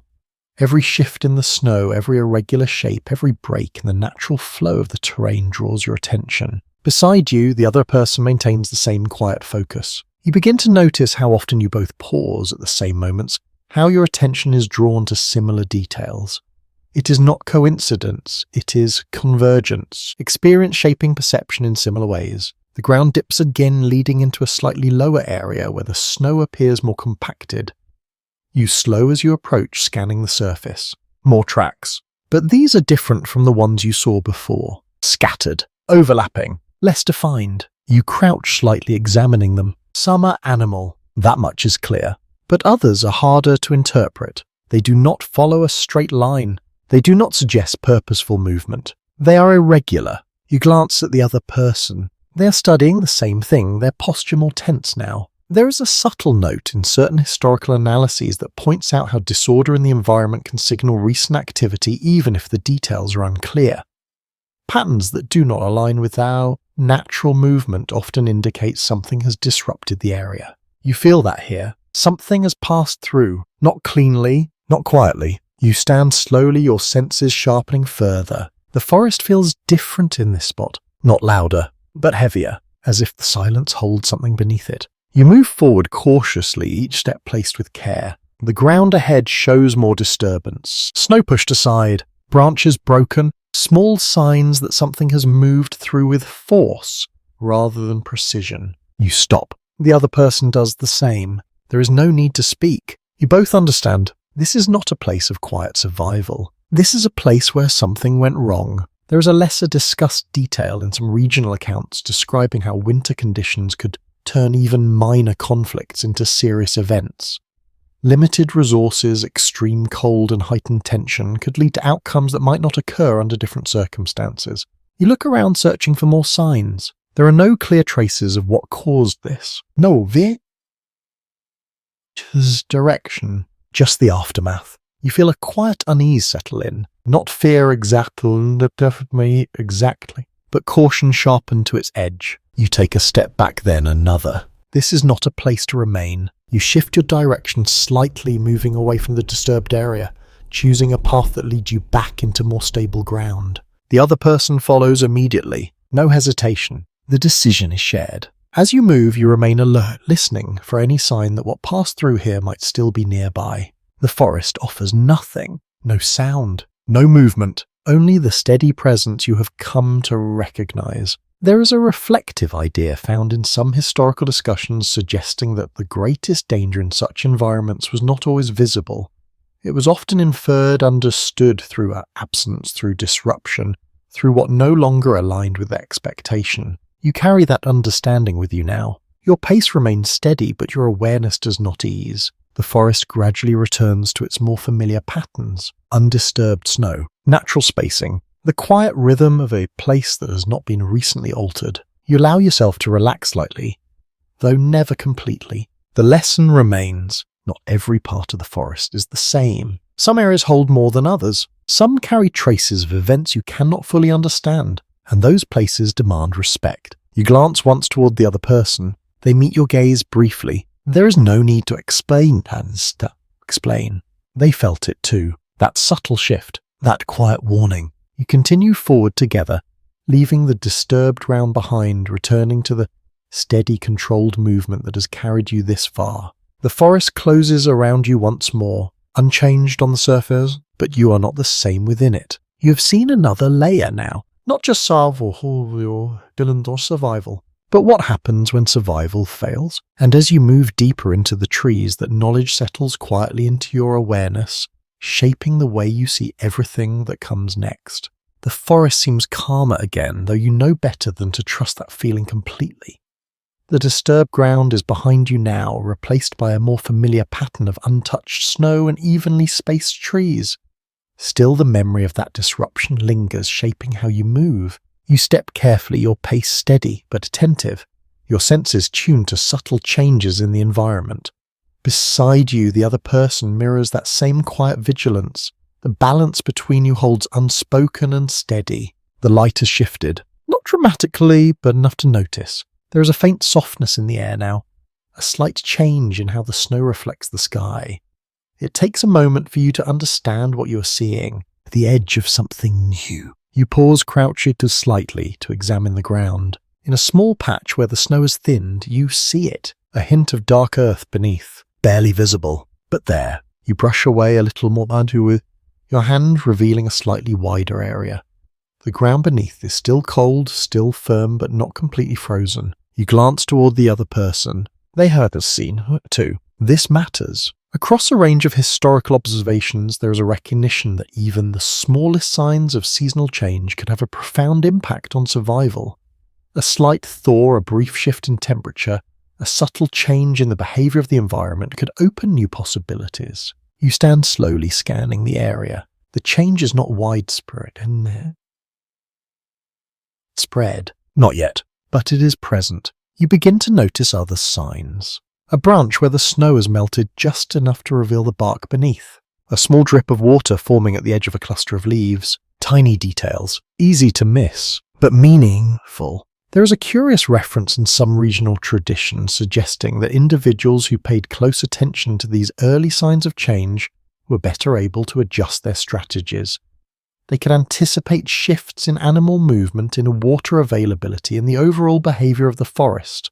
You feel that awareness growing within you now. The forest is not static. It is changing, slowly, almost imperceptibly, but it is changing. You move forward again, your steps guided by this new understanding. The other person adjusts their pace slightly, their attention drawn to similar details. The shared awareness deepens. You both begin to look not just at what is, but at what might soon be. There is an interesting point raised in several analyses of seasonal survival that highlights how hope itself could become a functional part of endurance, not in a vague or abstract sense, but as a practical factor.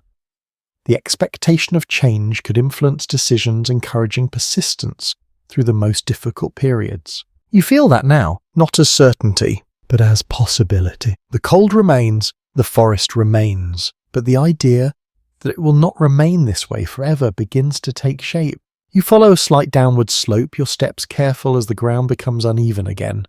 The snow here is softer, more prone to shifting under your weight. You adjust your movement accordingly. Slower, more controlled. At the base of the slope you notice something else. Tracks, but different again. Smaller, more numerous. You crouch, examining them closely. They are not the same as the hare you followed before. These are clustered overlapping, suggesting a group of small animals moving together. You trace their path with your eyes. They lead toward a patch of thinner snow where the ground beneath appears more exposed. Food, or at least the possibility of it. There is a subtle observation found in some historical accounts suggesting that animal behavior often served as a guide to hidden resources.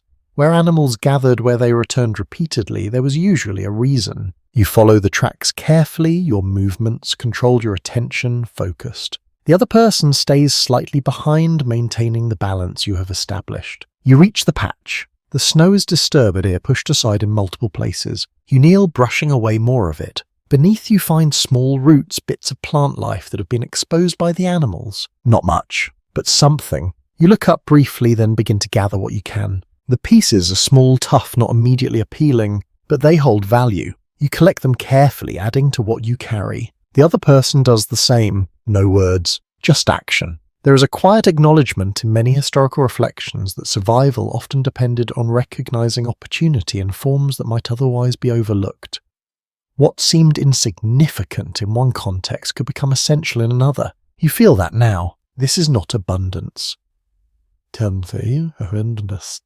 But it is progress. You stand again, brushing snow from your hands. The forest stretches ahead, unchanged in its vastness, but different in how you see it. You are no longer searching blindly. You are reading, interpreting, responding, and as you continue forward carrying the small signs of change, the subtle evidence that winter is not absolute, you begin to understand something that was not clear before. Survival is not just about enduring the present. It is about recognizing what is coming and adjusting before it arrives. You carry the small roots with care, tucked close where they will not be lost or crushed.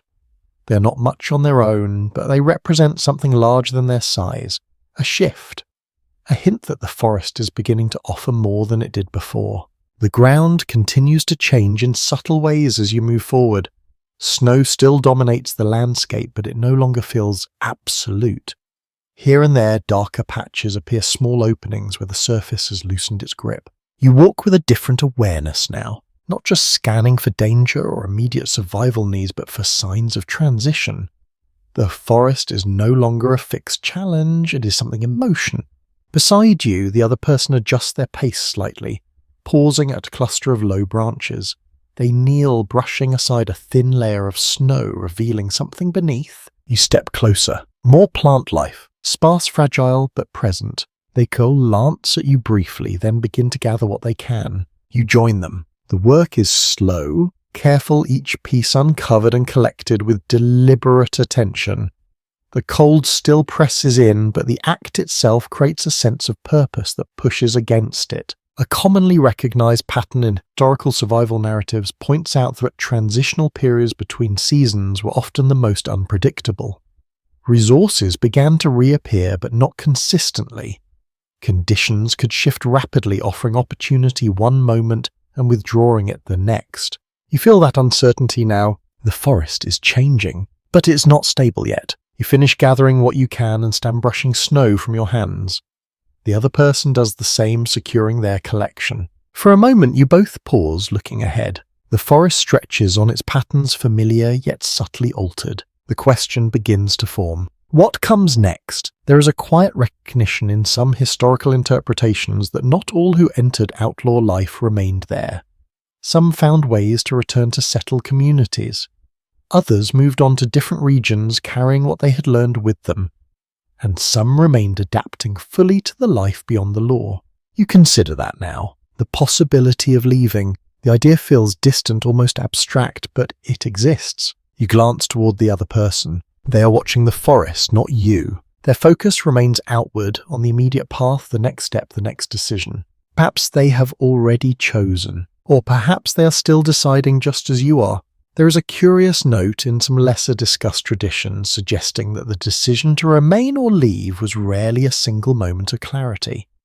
It was a gradual shift shaped by experience, by opportunity, by the slow accumulation of choices. You feel that process beginning, not as a clear answer, but as a question that no longer feels impossible. You begin to move again, your step steady, your direction guided by the terrain ahead. The forest opens slightly, revealing a broader view than you have seen before.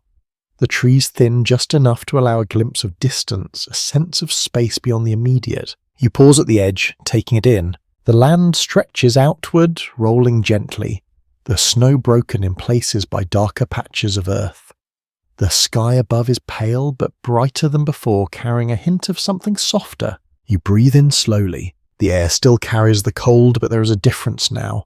A subtle change that you cannot fully define but can clearly feel. You step forward into the open space, your movement cautious but confident. The other person follows, maintaining that careful distance. For a moment, you both stand there looking outward. No words. None are needed. The forest behind you, the open land ahead. 2 directions, 2 possibilities. There is a thoughtful observation in several analyses of survival and adaptation that highlights how individuals often reach a point where endurance transitions into choice, where continuing is no longer just about surviving the present, but about deciding what kind of future to pursue. You feel that threshold now, not fully crossed, but visible. You glance once more toward the other person. They meet your gaze briefly, then look forward again. The understanding remains unspoken. For now you continue together, but the path ahead may not remain shared forever. And as you take another step into the open space, carrying with you everything you have learned,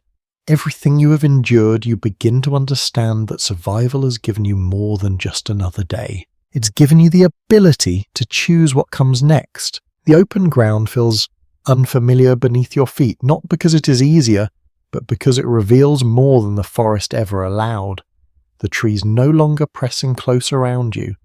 The space stretches outward, offering distance visibility, and with it a different kind of exposure. You move forward slowly, adjusting to the change. Each step feels more deliberate, more visible. Behind you the forest stands as a dark, steady boundary. Ahead the land opens in gentle slopes broken by patches of exposed earth and uneven snow. The sky above is brighter now, though still pale, carrying a quiet hint of warmth that you could not feel before. You pause for a moment, letting your eyes adjust to the wider view. The other person stands nearby, not close but within the same shared space.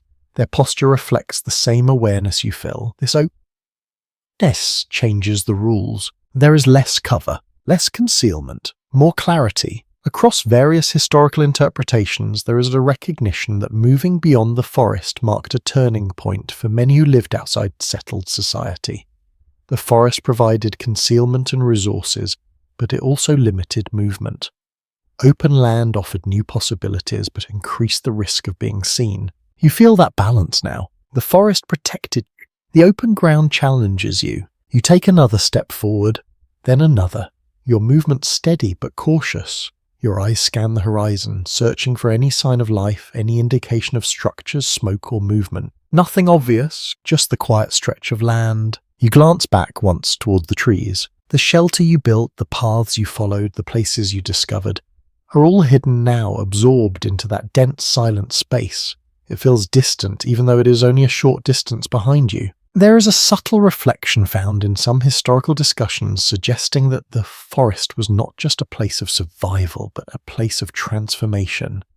Those who endured it did not leave unchanged. The skills, the awareness, the habits formed there stayed with them. You feel that now, in the way you move, in the way you observe, in the way you think. The other person shifts slightly, drawing your attention. They look ahead, then briefly toward you. A pause. A moment. Then they begin to move in a slightly different direction. Not a sharp turn, not a sudden departure, just a gradual shift. You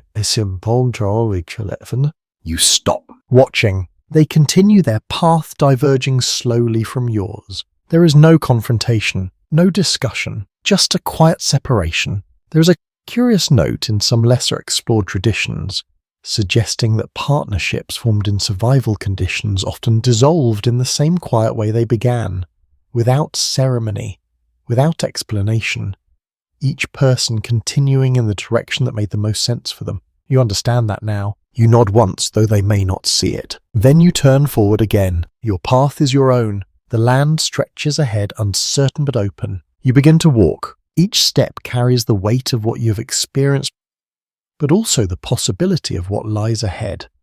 The cold remains, though it feels different now, less absolute, more temporary. The signs of change are still small, but they are there. You move steadily, your pace measured, your awareness constant. The forest is behind you, but it is not gone. It remains within you in every decision, every movement, every moment of attention. You have learned how to endure, how to adapt, how to survive in a place that offers no comfort. And now, as the land opens and the light grows just a little stronger, you carry those lessons forward. Not as memories, but as part of who you have become. Your breathing slows, settling into a calm rhythm. The tension that once filled every moment begins to ease, replaced by something quieter. Not certainty, but acceptance. You walk a little further, then slow, allowing yourself to pause. The world around you feels wide now. Less confined,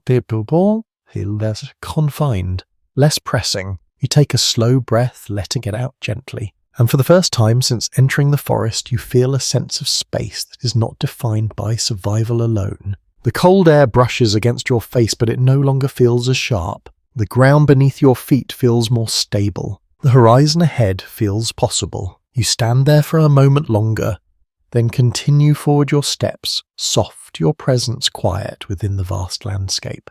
And as you move, the urgency begins to fade. Not completely, but enough. The need to act, to react, to constantly adjust begins to soften, giving way to a slower, steadier pace. The world does not change, but your place within it does. You are no longer just enduring. You are moving beyond. The light grows softer still, the sky holding its pale glow as the day settles into a calm, even tone. Your steps continue unhurried now, measured, steady. The forest behind you fades further into memory, its lessons carried quietly within you. And as you walk, the rhythm of your breath, the gentle movement of your body, the quiet stretch of land ahead, all begin to blend into something calmer, something quieter. The journey continues, but the urgency has softened. The tension has eased. You are still here, still moving, still present. And that is enough. Now, as the world settles into a softer stillness, you let your thoughts drift just slightly, not away from where you are, but into a gentler space. The cold is still there, but it feels distant now, like something you understand rather than something you fear. Your steps slow, then slow again. The land stretches quietly ahead, but there is no rush to reach it. You breathe in, steady and calm, and out. The air feels softer with each breath. The light rests gently across the ground. Nothing presses, nothing demands. You are simply here, and that is enough. Sweet dreams.